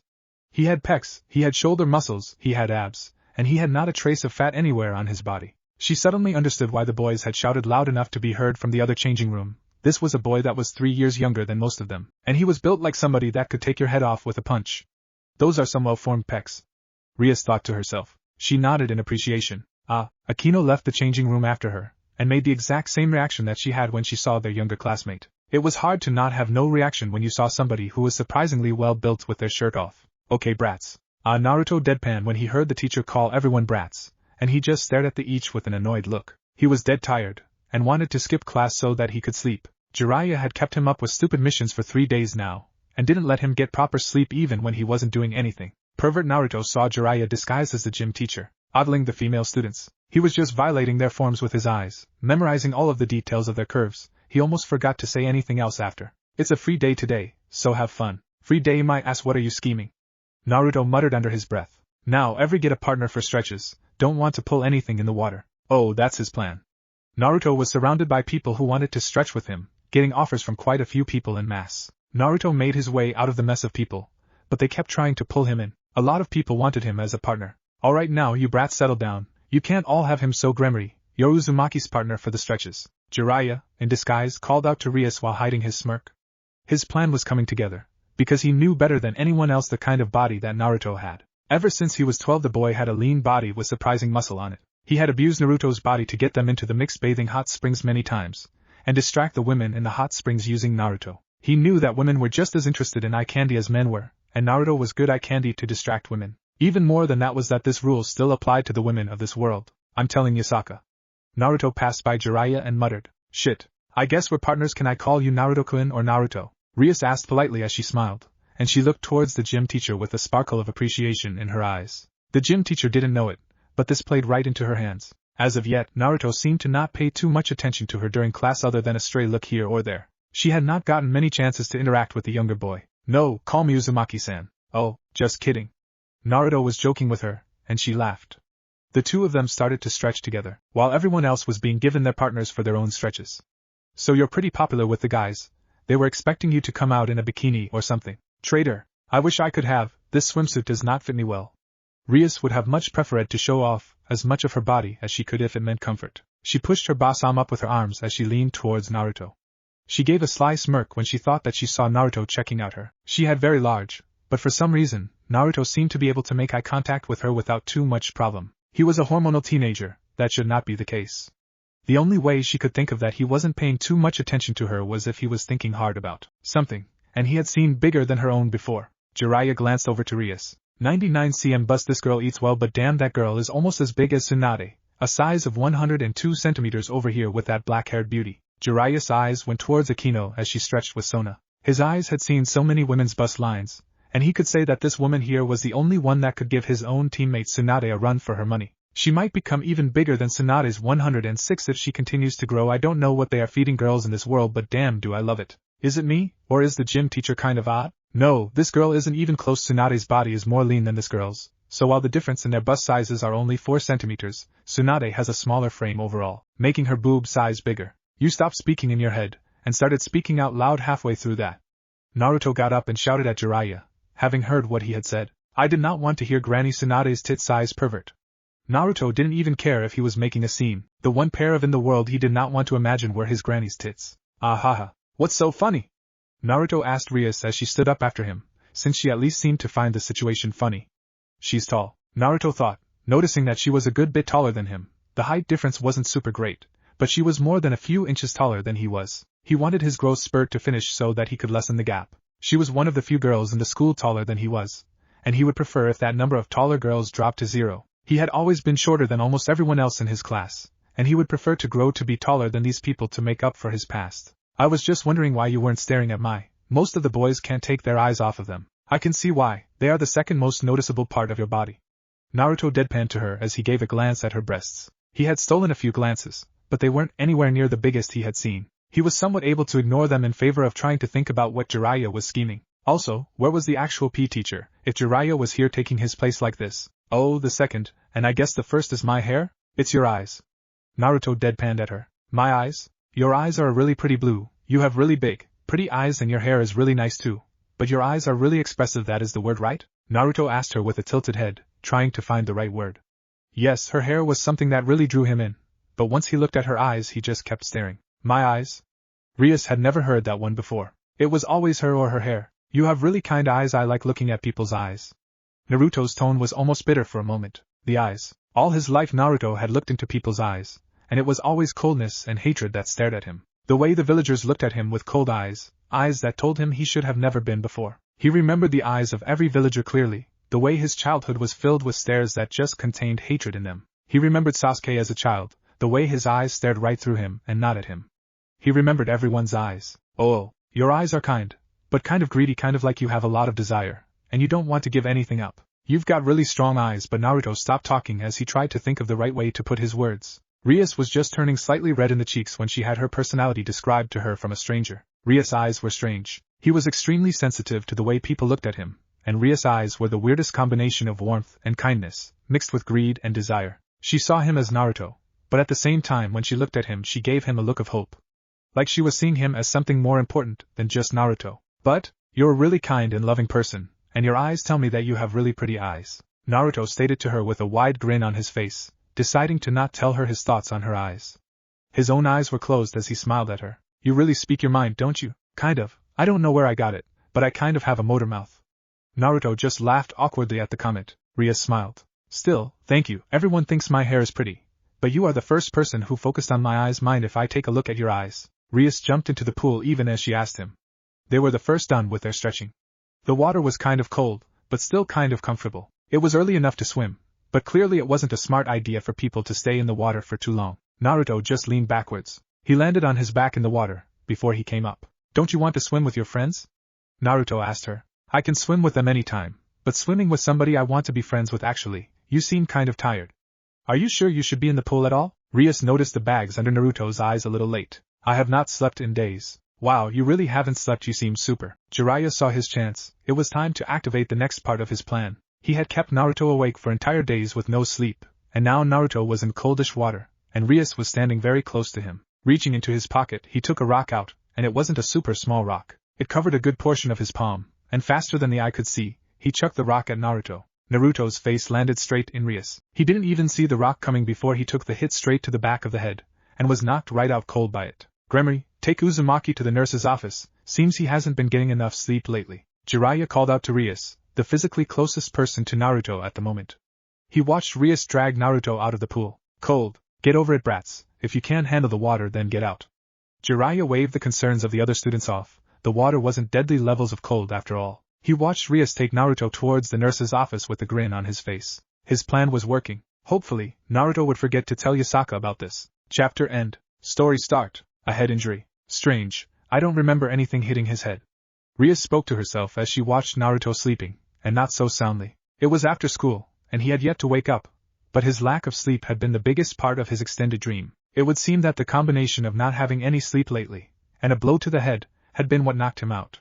Still, he's quite cute in his sleep. Rias spoke mostly to herself. Options. Option 1, join him in sleep. School was over and nearly all of the students had gone home. She could use this as a chance to sleep next to him, and give him a pleasant surprise when he woke up. She was well aware of the male dream of waking up with an attractive woman next to them, and it would be a great way for her to make herself more known to Naruto in another sense. Pros, he would be sexually excited, and pay more attention to her in the future.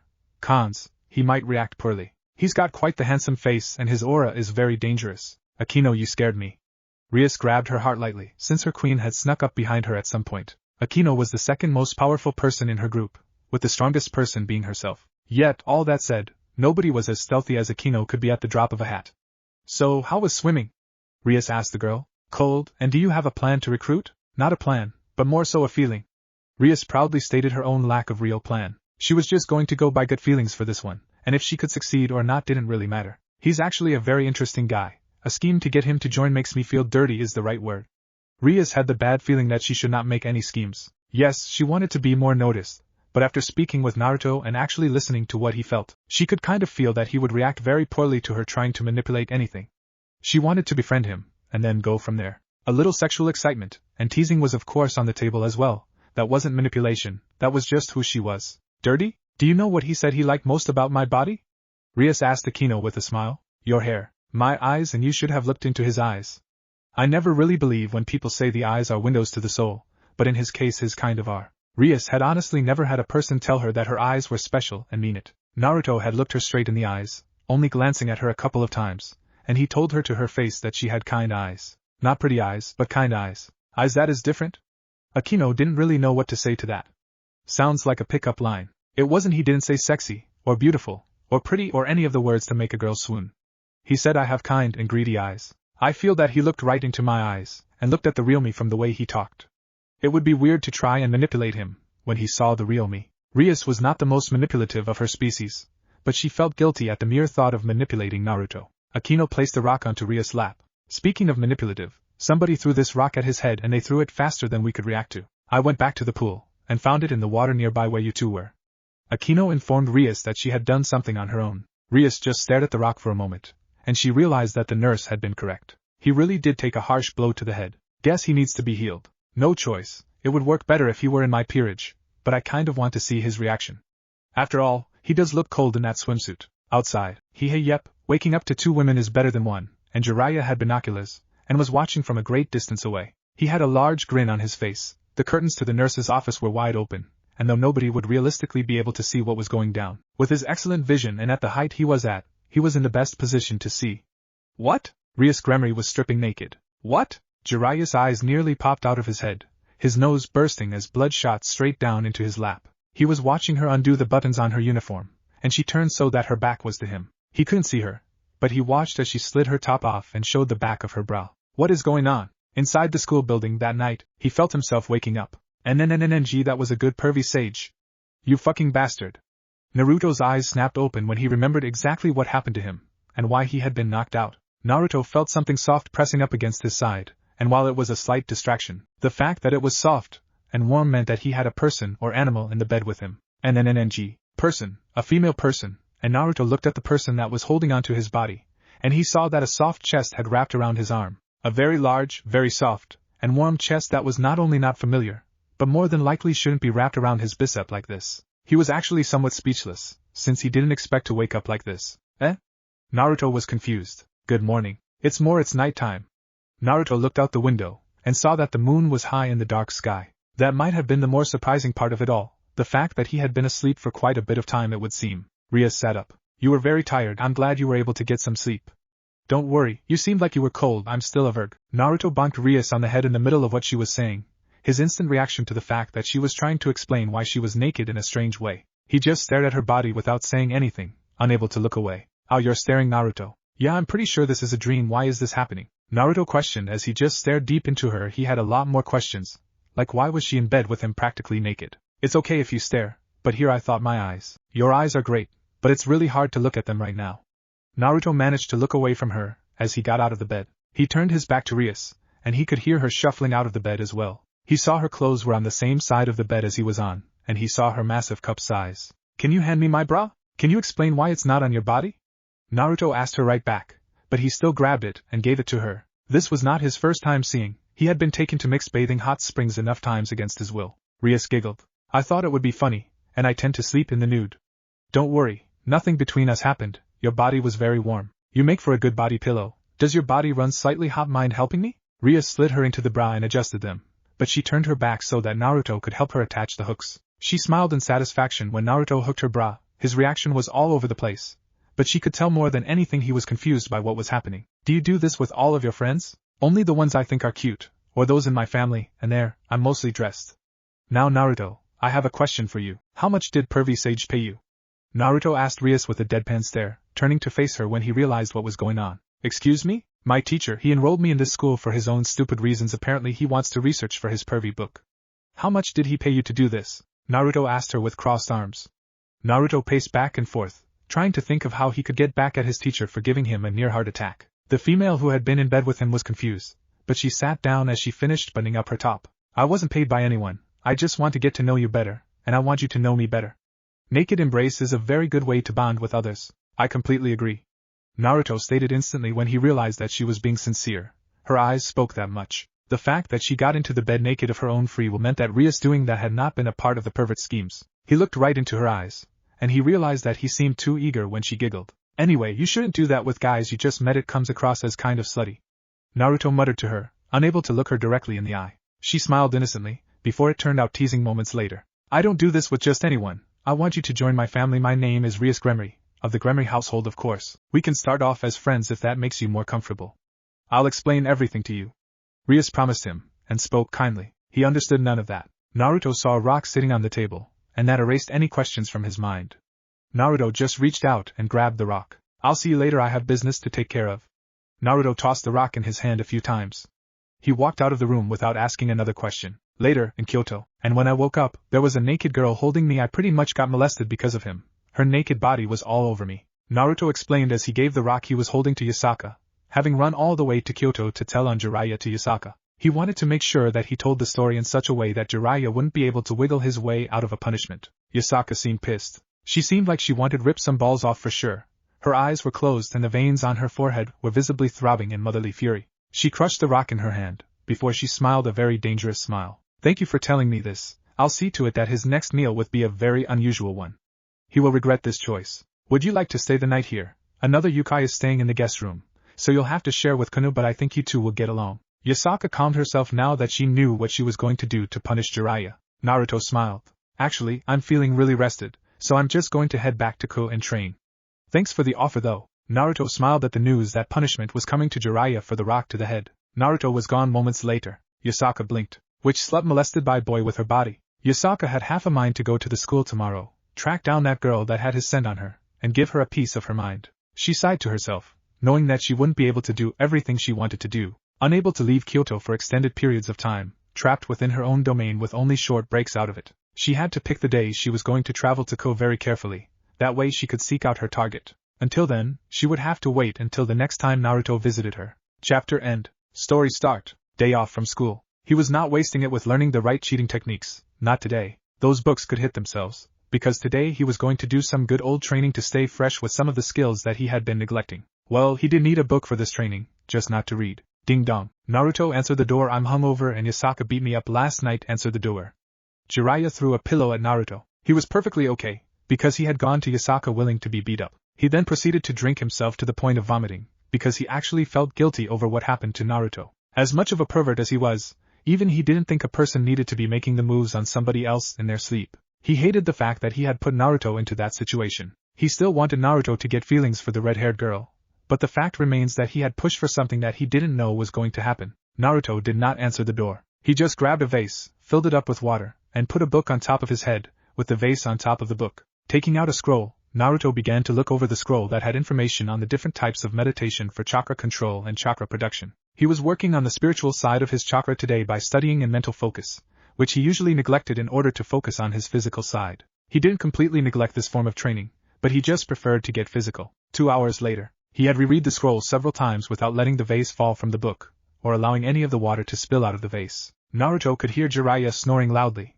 but he didn't pay attention to it. He slapped his hands together and started to spiral his chakra in his body. Okay, need my chakra, need it like I'm about to make chakra for a jutsu, needed in a spiral. Wind it up. Naruto was putting the tips into action. He would keep doing this, and his yellow chakra spiraled around his body physically. Normally chakra was not visible to the naked eye. He knew this and had heard it many times, but when it was dense enough or powerful enough, it was then that it became visible. A book hit Naruto in the face. The vase fell into his lap. Stop needing your chakra when I'm trying to sleep off a hangover and a beating. It's hard to sleep with that much chakra everywhere.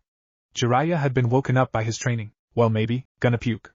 The second Naruto started to shout, Jiraiya got up and rushed towards the bathroom to puke. Naruto couldn't even continue shouting at him. He just sighed and rubbed the back of his head. Jiraiya was suffering at the moment, so shouting at him to help with the training wasn't going to get anything done. He settled for grabbing a handful of explosive tags and his tools. He was off to train. In the forest. Boom. Ah, damn it, that hurts. Naruto shouted as he landed on his back, the explosion shooting him far away from where he had started. He made sure he was a decent distance away from where people would be able to hear the explosions of his training and get to his location in time to see him. His body was scrapped up and bloody. Naruto grabbed an explosive note, and he slapped it to the front of his chest. He stood up and got himself ready, and he looked towards the shadow clone that was holding a water balloon. He got tossed the water balloon, and it weighed nothing. It was an empty balloon, nothing but air. This time, I'm making the Rasengan, no clones, and then I'm moving up to the big ball Rasengan. Let's go. Naruto could do the first and second stages of the Rasengan with one hand, but it was the third stage that he still wasn't able to do without the help of a clone. So he practiced, but as much as he practiced, he only made the smallest of improvements at any given time. So he went a little extreme. Whenever the chakra from the Rasengan popped the balloon and touched his chest, the explosive tag on his chest would explode. He would punish himself for failing, and trust in his healing to keep him from dying. He was pretty good at not dying to fire and explosives, and he had a high resistance to flames in general. It was still a deadly amount of force he was messing with, and it still managed to injure him. Pop and boom, he exploded and crashed into a tree, his back shattering the tree as he rolled across the ground. A bloody gouge in his chest from the explosion from both the Rasengan and the explosive tag. The wound was already starting to heal up, but he gasped and grunted on the ground, holding his bleeding chest in pain. Messed that one up big time. Next note will keep going. I have to be doing something wrong, and whatever I'm doing wrong here, maybe that is why I'm not cutting the rock in half with one cut time to go back to the basics. Naruto grinned to himself as he went back to training. He had his shadow clone making more tags for him to use for training whenever he ran out, and making sure that he wouldn't die. If he pushed himself too much and tried to use an explosive tag when his body couldn't handle it, his clone would refuse to hand him one. Once his body was healed was when he could put it through another explosion. You sure you got this, boss? Yeah, I got this. Today is the day I do it one-handed, Naruto stated as he gave a confident grin to himself. Pop. Boom. I don't think we got this. Maybe we're overthinking the Rasengan. Maybe you should try to do it without thinking too much about it. Clone Naruto suggested an idea once Naruto healed from the explosion. He gave Naruto another tag though, and Naruto slapped it on his chest. He grinned to himself though and hopped back to his feet, ready to blow up if he failed again. I'm just a clone, and I'm getting phantom pains from this. Why don't you just have used clones experiment with the Rasengan, and when one of us gets it, we can just explain how we did it to you. Clone Naruto had an idea. Naruto looked at his clone. You want me to have you do my training for me? I mean, let us put our fragile bodies on the line. If one of us manages to succeed, we can explain how we did it. Clone Naruto had been thinking, as he made those explosive tags, about how he and the original Naruto got memories from the other clones when they popped. Naruto blinked. I need to experience it with my body, or it isn't really training. With Jiraiya, I feel both immense pride and overwhelming disappointment right now, and I don't even know why. Back with Naruto, 6 hours later. How healing is slowing. Guess today wasn't the day for this. Everything hurts, Naruto complained as he laid on the ground in a crater, covered in his own blood. His clone had popped when a stray rock smashed into his head, so Naruto was by himself now with his healing slowed down from hours and hours of abuse. Kyuubi, it's time for rent. Naruto's body started to heal much faster than before, and he sighed in relief as the power washed over him. He sat up and allowed the power to fade out of his body, before he leaned forward and his sweat dripped off of him. The chakra burns on his hands didn't fade away easily, and his hands were trembling from the effort it took to try and channel his chakra through them. They had undergone so many point-blank explosions from Rasengans exploding that it was hard to even feel them anymore. He clicked his teeth in pain. Some of his wounds had not healed, it would seem. Asshole, not healing me all the way. Guess that one is on me. Thought I had it there. Naruto stood up and thanked his body that even though he was still covered in injuries, that he wasn't bleeding anymore. He put his shirt back on, and changed his damaged pants to some pants that weren't damaged, though they were covered in dirt from the explosions scattering it everywhere. Okay, Rasengan, we'll get back to that another day. Pervy Sage said to cut a rock. I wish it were something simple like a leaf. Naruto caught a leaf in his hand. He sliced it in half using nothing but his chakra, but Jiraiya had given him the job of slicing through a rock, not a leaf. Until he sliced the rock, then he couldn't go on to the next part of his training. He grabbed a rock off of the ground. Ha! The next day, oh my. Akino was just as shocked as everyone else when Naruto came into class late, looking like absolute hell. His hands were covered with strange burns, his body was beaten and battered, and he looked overall like he had been run over by a train or 6 of them. Sorry, I had a rough sleep. A little more than a rough sleep, Rias muttered under her breath when she smelled the scent of blood and burnt flesh from Naruto when he passed by her. The second he sat in his desk, he collapsed forward and allowed his face to just hit the wood without a sound of discomfort. The teacher had to speak up. Uzumaki-kun, if you wish to go to the hospital, I insist. I'll be fine. I'm usually fine after some rest. Just go on with class. Naruto raised a hand up and waved the teacher off. The lesson began. His hand went into his pocket, and he pulled out a rock. Since he came to class and acted like he was fine, it wasn't long before most of the students just stopped paying attention to him. He began to train again, only this time he refused to release his chakra until he had built up enough of it to cut through the rock, and made sure that it was sharp enough. Chip, hey, Naruto grinned and giggled under his breath, his smile of exhaustion fading away as the 2 halves of the stone fell out of his hand. Nobody in the classroom noticed at first as Naruto just slipped away into a sleep, a smile on his face. After class, this is what he was holding, 2 halves of a rock. Rias thought as she looked on the ground next to Naruto, having seen what he dropped when he fell asleep. He picked up the 2 halves, and traced her finger along the smooth surface of it. She raised an eyebrow when she felt not even a single flaw in the surface of the stone. It was like somebody took a hot knife through butter. She placed the rock inside of Naruto's hand. She walked away. She didn't know what was going on, but she didn't feel like she needed to know. She had seen a smile of such joy and happiness light up Naruto's face. She had never known a person could smile as bright as the sun itself. That smile is salvation. It was like I was looking at the embodiment of joy, all things good in this world. Seeing him smile had made me smile through the entire class. I won't wake him up. He deserves some rest for sure. Rias had went to his apartment yesterday to try and see if Naruto wanted to hang out with her and Akino for a shopping trip, and this afternoon she wanted to invite him as well. She could invite him to hang out with her another day. Chapter end. Story start. Bullshit, there is no way. Yes way. Naruto proudly proclaimed as he cut another rock in half just to prove a point to Jiraiya, and he tossed it on the floor between them. Jiraiya stared at the 2 halves of the rock. He had purposely made the first stage of wind training 100 times harder than it needed to be just so that it would take Naruto literal years to do. The actual leaf cutting could take even trained Jonin on average 6 months to be able to master, and Naruto just cut something much harder than a leaf. This type of training gave a ninja mastery over an element, but an elemental jutsu could be used without this training. His goal was to get Naruto to get so frustrated that he started to use the shadow clone jutsu to speed up his training. Take a few days off of training to recover. I have to get the next stage of training ready for you, Jiraiya stated with a deadpan, because now he was going to have to actually think of something even harder than the second stage of wind training, just so it would force Naruto to use the shadow clone training method. He wanted to give himself the time to think of a way to explain their true situation to Naruto, and he needed to keep Naruto mentally preoccupied while he waited for that chance. If he trains this hard, it might only take him a couple of months to complete the waterfall cutting. Jiraiya blinked. He grinned. At a field for training, a waterfall, a mud waterfall. Cut this waterfall, and you will have completed the next stage of your training.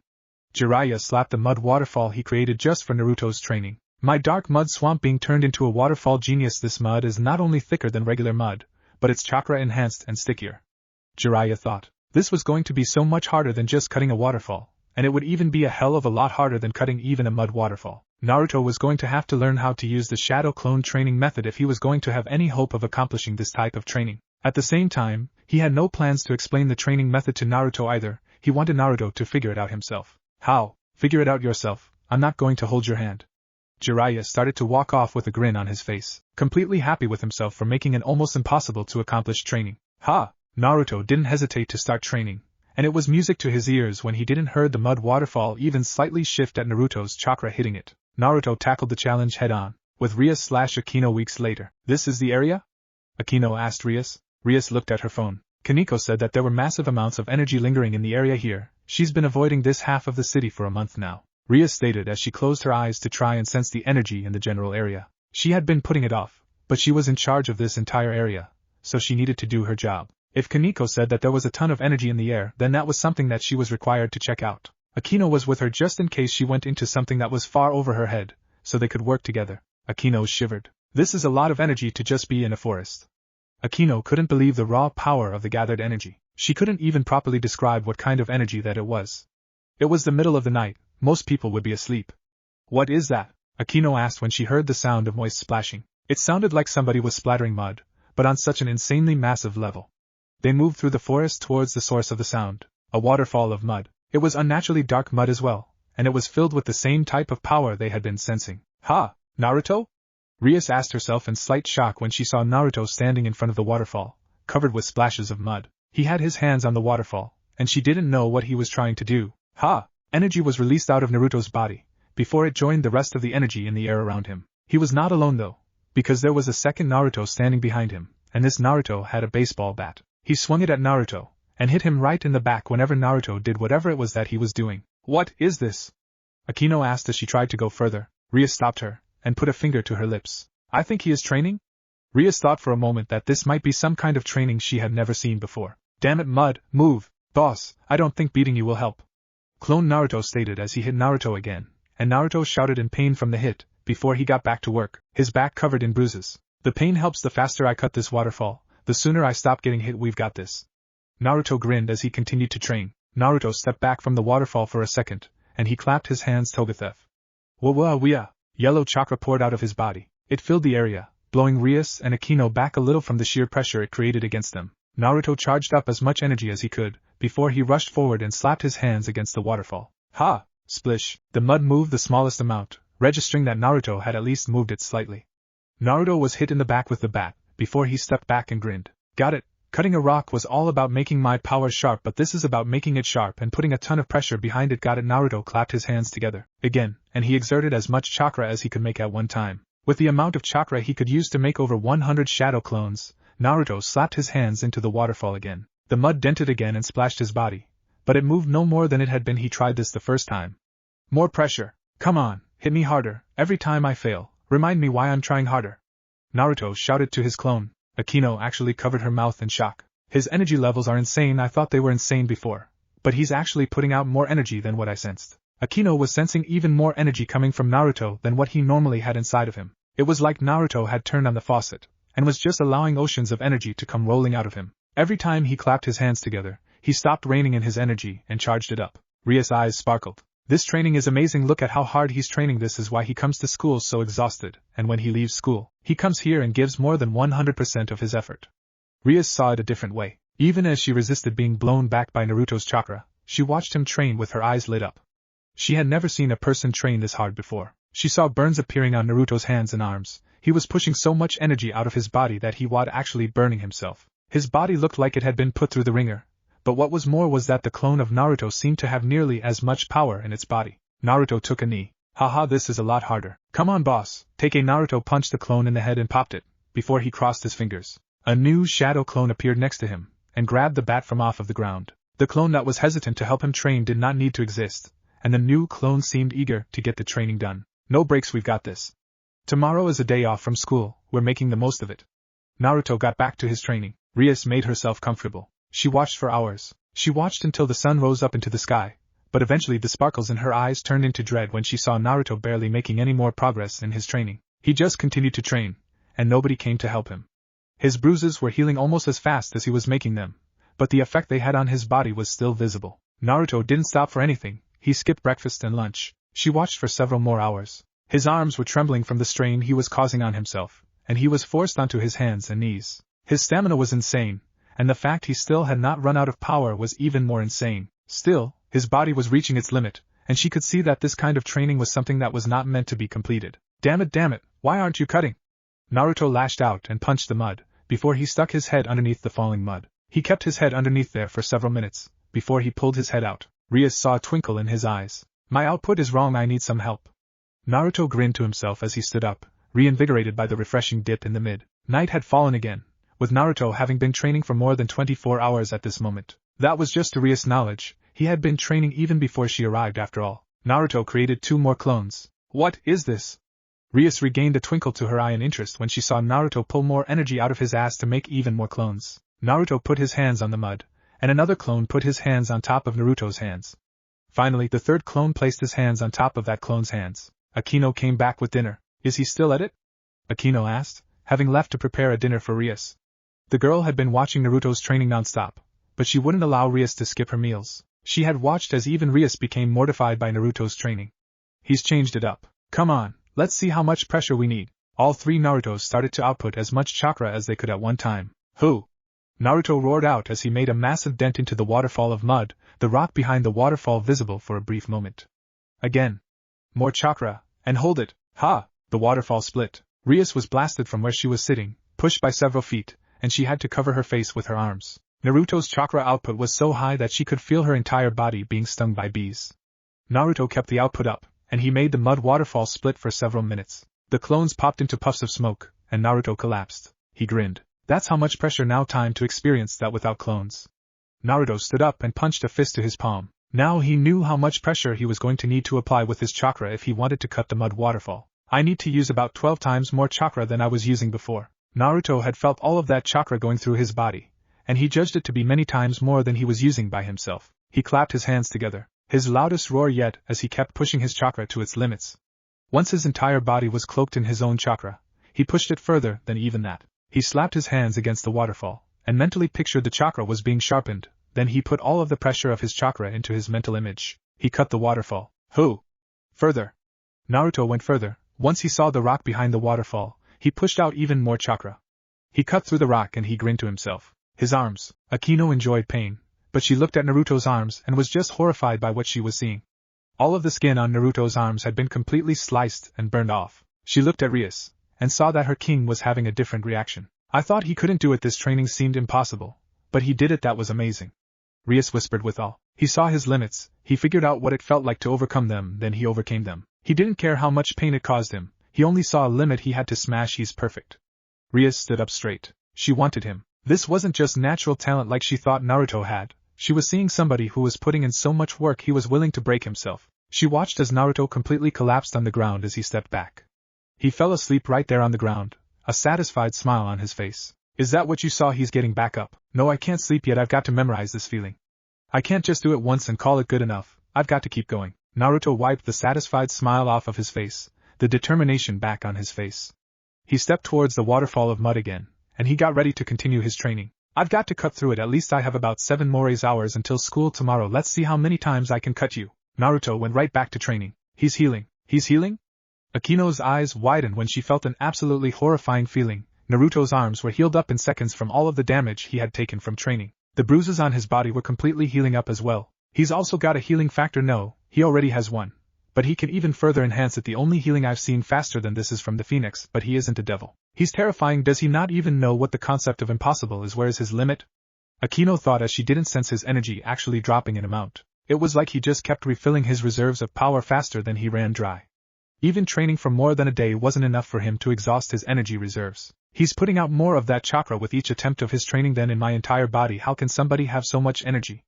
Akino was sweating nervously. It was horrifying. The fact he had another source of power inside of his body meant that whatever it was that they were seeing was nowhere close to his limits. He hadn't even reached the limit of what he was capable of reaching with his own power. He was only 14 years old, but he was pushing himself harder than even adults would dream of. His energy would just continue to grow from here, and she didn't even know how large it was to start with. She couldn't measure his chakra, but the fact was that it was going to keep growing was insane to her. What kind of pain was this boy used to that he could do this much, and continue to push himself further? Akino and Rias looked at the same thing. What they were seeing couldn't possibly be more different. Chapter end. Story start. He's a freak. Yasaka. Oh, wind training stage 1. Cutting a leaf. It takes about 6 months for Jonin to do it. I made him cut a rock instead of a leaf, and he still completed it in way less time. Then he did stage 2 in a few weeks, and I made that challenge way harder than it should have been. It takes Jonin years to do the second stage, and Naruto did an even harder version that should have been impossible in a few weeks. Jiraiya drank his sorrows away with Yasaka. Despite all of their rough spots, they were still friends. He needed somebody to complain about Naruto's progress too. Shouldn't you be pro? I am proud of him. But he is pushing himself way too hard. He's progressing too fast. He isn't learning how to slow down. More than anything, he needs to learn how to take breaks and recover. Jiraiya drank a full bottle of sake right then and there as he spoke. Yasaka had some of the good stuff, and he really needed all of it. Yes, he has completely mastered his affinity, but he hasn't gained patience that comes with years of training for it. He would have gained that if he used the shadow clone jutsu to train, but he hasn't realized he can use them to train yet, and I don't want to tell him. Why not tell him? Yasaka asked with a raised eyebrow. She felt quite proud of Naruto, despite Jiraiya's complaints. She could sense Naruto's training from Kyoto. It was hard not to notice large amounts of chakra like that being used. At the moment, Ko had such a dense aura of chakra surrounding it that she could tell Naruto was training extremely hard. It would be weeks before the layer of chakra over Ko faded away and joined nature. Are you crazy? He would abuse the shit out of it if I just told him. He isn't mature enough to handle it. One of his clones brought it up to him, and he didn't realize how he could benefit. I want Naruto to become mature enough to take advantage of it but not overuse it and damage himself. Jiraiya wasn't going to give Naruto the keys to one of the most dangerous forms of training there was when he was not mentally mature enough to control it well. Naruto needed to figure out the benefits on his own. That way he would be able to make a more mature choice for when the training was best needed. He didn't just want Naruto to use shadow clones to abuse every kind of training, because that could severely mess with Naruto's fighting style and his mental strength. Naruto needed to know when he should use them and when he should not use them, and for that, he needed more maturity in order to properly judge situations. Maturity. At school. Boobies, a sign of maturity. Hello Naruto, I see you're going home alone again today. Would you like to join Akino and I for dinner? Rias extended an offer to Naruto. You haven't been in Ko long, there are a ton of good stores to eat at my treat. Rias offered further, a wide smile on her face. She's asking him out, this is so good. I've actually got something I need to do today. Actually I don't. Naruto realized that he had finished stage 2 of the training for his element, and Jiraiya had left after learning about it. Naruto didn't know what the next stage of his training was going to be until Jiraiya came back. He hummed and thought, since he really couldn't progress with his taijutsu very much on his own, he needed a partner to spar with for that, otherwise he was just practicing what he already knew, and not improving a lot. And who are you again? Naruto asked Akino with a tilt of his head. My, don't you remember we have class together? Himejima Akino, I sit to your right. Akino laughed into her hand. As terrifying as his chakra amounts were, he seemed like a nice guy overall when he wasn't training. It was just insane the amounts of pain this good guy would inflict to himself. She was a sadist, but that just meant she enjoyed inflicting pain to others. Even she couldn't stand watching a good person inflict so much harm to themselves, for no benefit other than training. The pain he brought onto himself wasn't even sexual in nature, nor did he act sexually over it. We are? Pfft. Rias actually covered a laugh when Naruto seemed completely clueless about the fact that Akino sat right next to him, just like how he seemed a little clueless about her sitting behind him, and Sona sitting on his other side. He even had another beautiful girl sitting in front of him, but he paid so little attention in class that he had barely noticed any of them. Sorry. Rias apologized to Akino. The two girls waited for Naruto's response. He was in thought, and Rias just smiled to see him thinking about it. She knew now that he was out of her league for joining her peerage, but that didn't mean that there was no benefits to approaching him anymore. She wasn't like Sona, who needed a real reason to constantly approach humans. She wanted to bring things up to Naruto in a natural way, and introduce him to her world in much the same way. He seemed like a good guy to her. I guess dinner sounds good. Naruto eyed her in slight suspicion. Was she going to keep her clothes on the entire dinner? During dinner, kind of. This is some spicy curry. Akino was sweating as she ate dinner. The white parts of her shirt had become soaked with the sweat she exuded after eating. The meal wasn't even over yet, but she seemed to be enjoying the spicy hot curry in front of her well enough. With a flushed face and her body giving off a sweet scent, her sweating added to her appeal sexually at least. It's almost painful. Naruto was just suffering. He didn't hate spicy food, but he didn't enjoy it like the two of them were. He just ate it because he refused to let the ladies outdo him. But because they got the literal spiciest things on the menu, he also had to get the same thing as them. He had long ago removed his jacket and was sweating right through his own shirt. So Naruto, what kind of hobbies do you have? Akino brought up. Naruto had to drink something before he could answer her. Pranks, gardening and training mostly. Haven't gotten to prank anyone in a while though. Actually, I kind of want to see if there are any unique plants in the stores nearby. Naruto was just now realizing that there were plants in this world that might not exist in his home. This would be a great chance for him to get something that was super exotic, and then he could see if he could breed it with his plants back home. Rias blinked. You garden. Look at me. I'm the kind of guy who loves plants. You do not look the part to me. You look more like a guy who loves video games. Akino tried to tease Naruto, but he flat out did not seem to understand that she was teasing him. He was just visibly confused by what she said. He didn't comment on whatever he was confused on, he just smiled and nodded his head. I don't know what a video game is, better just smile and pretend I do. His thought process. Personally, I just love going to the mall. Shopping for the merch this country offers is nice. Japan has very unique merchandise. Shopping and training and I guess watching online videos. A nice jog to start the morning off just gets your blood pumping. Rias spoke words that actually got Naruto's attention. What kind of training do you do? Naruto asked her, some actual excitement in his voice. Push-ups, jogging, sit-ups, plants, the basics are always a great way to start. I like endurance training more though, since I would rather have more stamina than more strength. Cardio all the way. Rias gave a small cheer. Naruto nodded his head. You should add some weights. Oh, and I actually have this uniform that guy-sensei gave to me after he kicked pervy Sage in the face one time. I heard that wearing it makes physical training better. You should add a ton of weight to your legs when you jog. Naruto gave advice to her with a giant happy smile, his eyes shining when something he knew was brought up. Rias was stunned for a brief moment, before she smiled. I see, usually I just wear a tracksuit. Tracksuits are the best, they can be used for almost everything.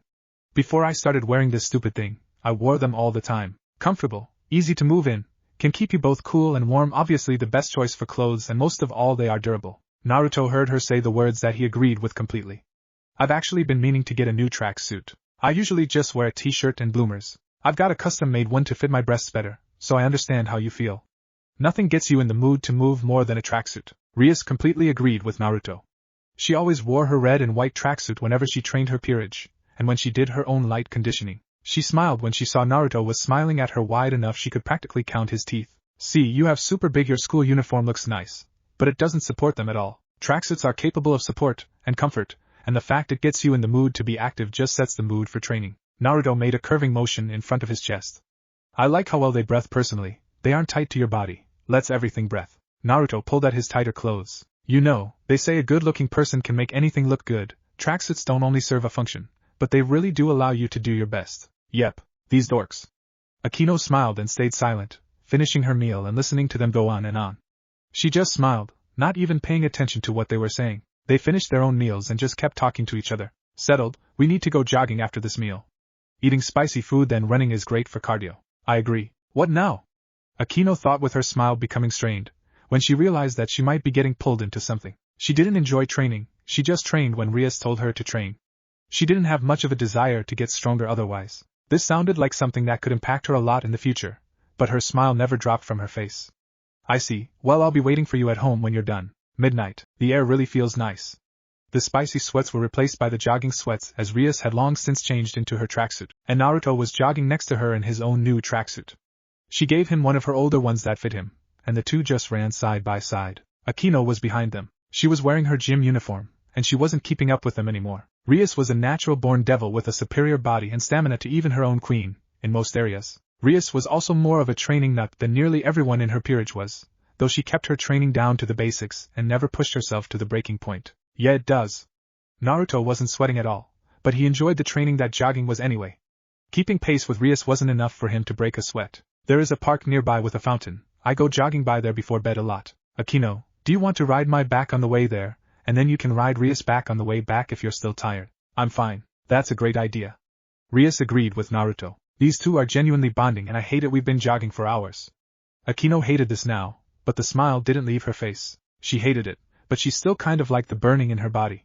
She was not a stamina monster, and her stamina was just in the above-average category. She was shorter than Rias was, so she had to run faster to keep up with Rias, and Rias was running at a faster speed to keep up with Naruto, who was shorter than even she was, though barely by anything. You're keeping up well. Keeping up well, you're the one sweating. Ha, good point. So tell me, Naruto, if you had a girlfriend, and she was in trouble, what would you do? Rias asked curiously, since he was at the age where of course he would start to wonder about love. Save her. What if it was her fault she was in trouble? Save her. What if? Save her? Hell, I don't even need to be going out with a girl.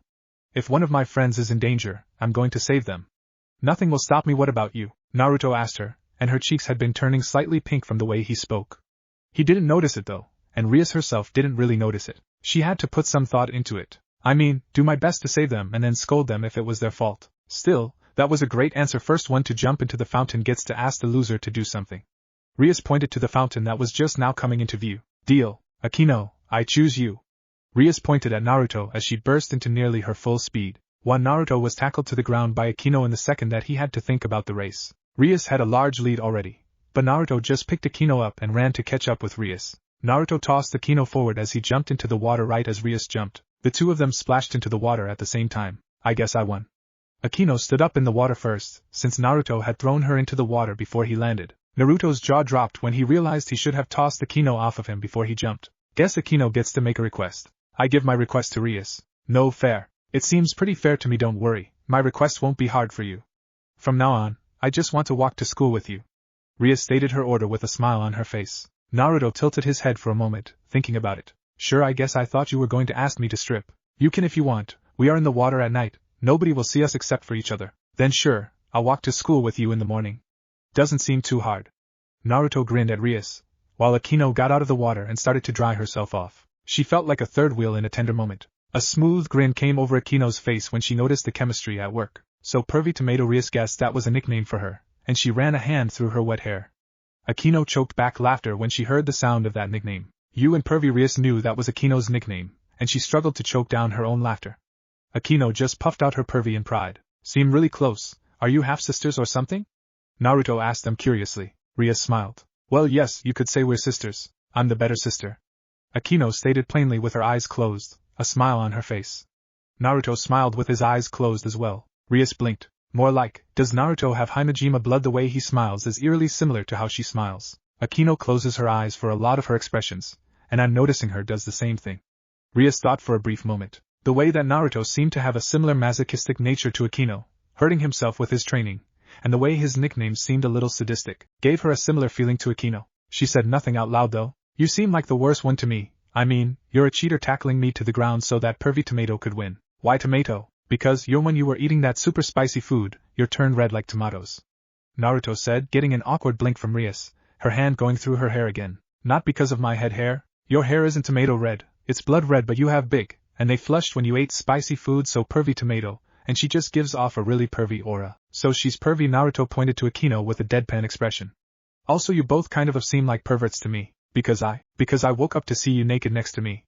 Naruto confirmed for her without wasting a second. Friendship was born that night. Okay then, Pervy Kitsune. A friendship between three perverts. Chapter end. Story start. Now for the third stage of this training, we're going to stage 1 of Earth training. What? You can't be serious about this. What is the third stage of the wind training? Naruto shouted as he took a swing at Jiraiya. The man just stepped backwards without thinking about it, the fist missing him. Jiraiya caught the second punch though. You know, most jonin can use 2 or 3 elements of different types. You want the skills of a jonin, right?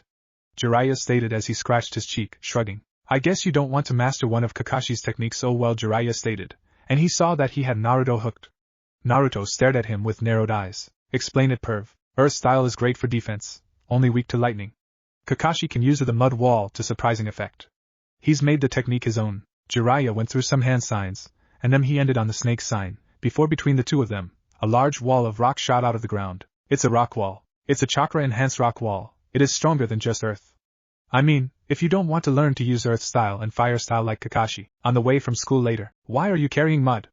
Rias asked as she saw Naruto had a ball of mud in his hand. It was small, but Naruto was carrying it around with him for some reason. Naruto had it in class with him all day as well.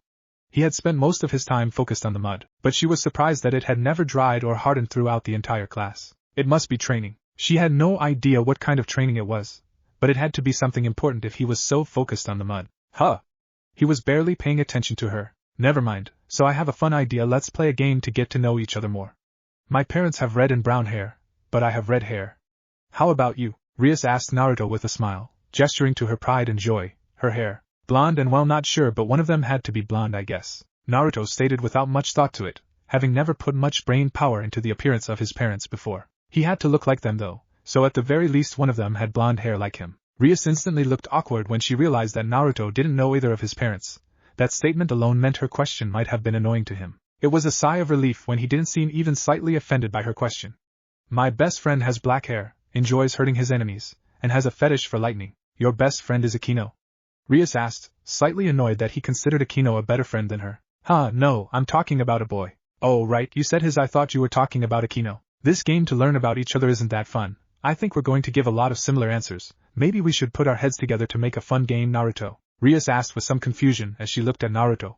Naruto was staring up, a large grin growing on his face. It seemed he had an idea for something. I'll see you later, Rias. Gotta go. The next night. Yeah. No, stop. You're putting the wrong amount of wind chakra, match the earth chakra I'm making, and you need to keep changing the shape. We're going to surprise Pervy Sage with this new technique. Naruto grinned as he looked at 3 of his clones. Something Rias said had struck a chord with him. Maybe we should put our heads together to make a fun game. He could create his own technique. He could put his heads together and combine the different things he had already learned in order to make a new technique just for him. Screw Pervy Sage's training, wanting to skip out on the next step of his training. He could just surprise his teacher by making a new technique. He had already turned the Rasengan into the big ball Rasengan by adding a ton of chakra to it, and then condensing that chakra down, before expanding it further. Who was to say that he couldn't add an element to the Rasengan? That would be his new technique. He was going to make an elemental Rasengan, something that would surprise Pervy Sage for sure. He was going to keep this training a secret from Pervy Sage though. He didn't want the pervert to copy him and make a new Rasengan before he could do it. I think we should make a wind style Rasengan first, and then mix them. Maybe that will work better? Clone 1 thought out loud. Good point, but I want to shock him. Okay, I'm going to provide the chakra still. Mixing elements right now doesn't seem to be working, so you control the Rasengan spirals, and you two work together to control the wind element output, Naruto stated with a wide grin on his face. He could combine his clones and his element to make a new technique. You turn the chakra into wind, and you control the density. We've got this. Naruto pointed to the 2 extra clones. Usually he formed the Rasengan with 1 clone to control the shape, while he provided the chakra for the technique. So if he was going to be doing even more, he should have more clones help him while he learned how to do the technique properly. -6 days later. The little shit needs to stop training all night. I wonder if he managed to go the full 10 hours keeping the mud from hardening. Jiraiya had assigned Naruto a hard-to-complete challenge, hoping that he could put off the actual next stage of Naruto's training. Still, it was weird for Naruto to train with mud in the middle of the night, and continue disappearing many nights after that. It was just mud training. Jiraiya was surprised when he saw about half of the forest seemed to have been cut down by something, and the further towards where Naruto tended to train he went, the more that super large crater seemed to be appearing. Oh shit! Jiraiya hit the deck when a flash of something yellow was right by him, cutting down all of the trees in the area that he had been in. He was blasted away when an explosion with shockwaves sent him flying towards the clearing. He had not been prepared for whatever it was that had happened. What the fuck was that? Jiraiya turned around to see what he had barely dodged, only to see that whatever it was had already vanished. He then turned his head towards Naruto. Naruto was on the ground panting, on his back with what appeared to be severe exhaustion. He was grinning though. What the fuck was that? Jiraiya asked with pure confusion. Naruto grinned. My new technique. Sorry, didn't see you. Takes a lot of chakra. Sorry, give me a moment. It takes an insane amount of chakra. I can only use it 3 times right now before I need to recharge. Naruto gulped, a grin on his face. Jiraiya was floored. A technique that required so much chakra that even Naruto was absolutely exhausted by using it a few times. What kind of insane ninjutsu had his apprentice created in the middle of the night? What gave you this idea for whatever technique this is? Rias, she was trying to get to know me, and she mentioned putting out heads together, and then I thought boom, I can put my heads together to make a new technique. Naruto explained, with Jiraiya crossing his arms. Naruto had a wide grin on his face, which let Jiraiya know that whatever technique this was he created, it was pretty damn impressive. Let's see it. Naruto crossed his fingers, and Jiraiya saw the same technique he always saw. Naruto made 3 shadow clones appear around him. Let's show him. Naruto extended his hand, and one of his clones started to palm the air around his hand. The usual motions that Naruto used to create his Rasengan, and as his yellow chakra gathered in his palm, he noticed that the other 2 clones were doing stuff as well. While the Rasengan was forming, one of the clones put both of his hands out towards the Rasengan. Jiraiya's eyes widened. Blades of wind started to grow out of the Rasengan, before Naruto raised his hand up into the air as the wind blades started to grow greatly in size. The final clone charged up an insane amount of chakra and started to transfer all of it into the Rasengan as it was forming. Using up all of the chakra inside of the clone, the last clone popped. It sounded like a screeching bell. I didn't even hear Jiraiya's jaw dropped when he saw the final 2 clones transfer all of their chakra into the Rasengan technique as well. It looked like a wind shuriken had fused into the Rasengan, and it gave off waves and waves of power. Wind-style Naruto pulled his arm back. Jiraiya was floored again. He created it, he actually added his affinity to the Rasengan. I can't believe it, that technique has more chakra than an army of ninjas shoved inside of it. Jiraiya put his arms up as Naruto threw the technique. It was fast. It flew and flew a great distance, cutting down boulders and trees, before it exploded a great distance away. The large sphere that appeared in the distance sent shockwaves towards them, nearly blowing both of them back. Raisen shuriken, get it? It looks like a shuriken. Naruto seemed extremely proud of himself as the shockwaves started to die down just as quickly as they appeared, and Jiraiya saw a massive crater in the distance. Naruto collapsed onto his back again, as if he was completely spent. But unless I have 3 clones, I figured out I can make it with 2 clones, but to make it throwable, I need to make 3 clones. And all of those clones need to make the chakra super dense, like super dense. Anything less than them using all of their chakra makes the technique pretty much unusable. It vanishes after like 3 seconds otherwise.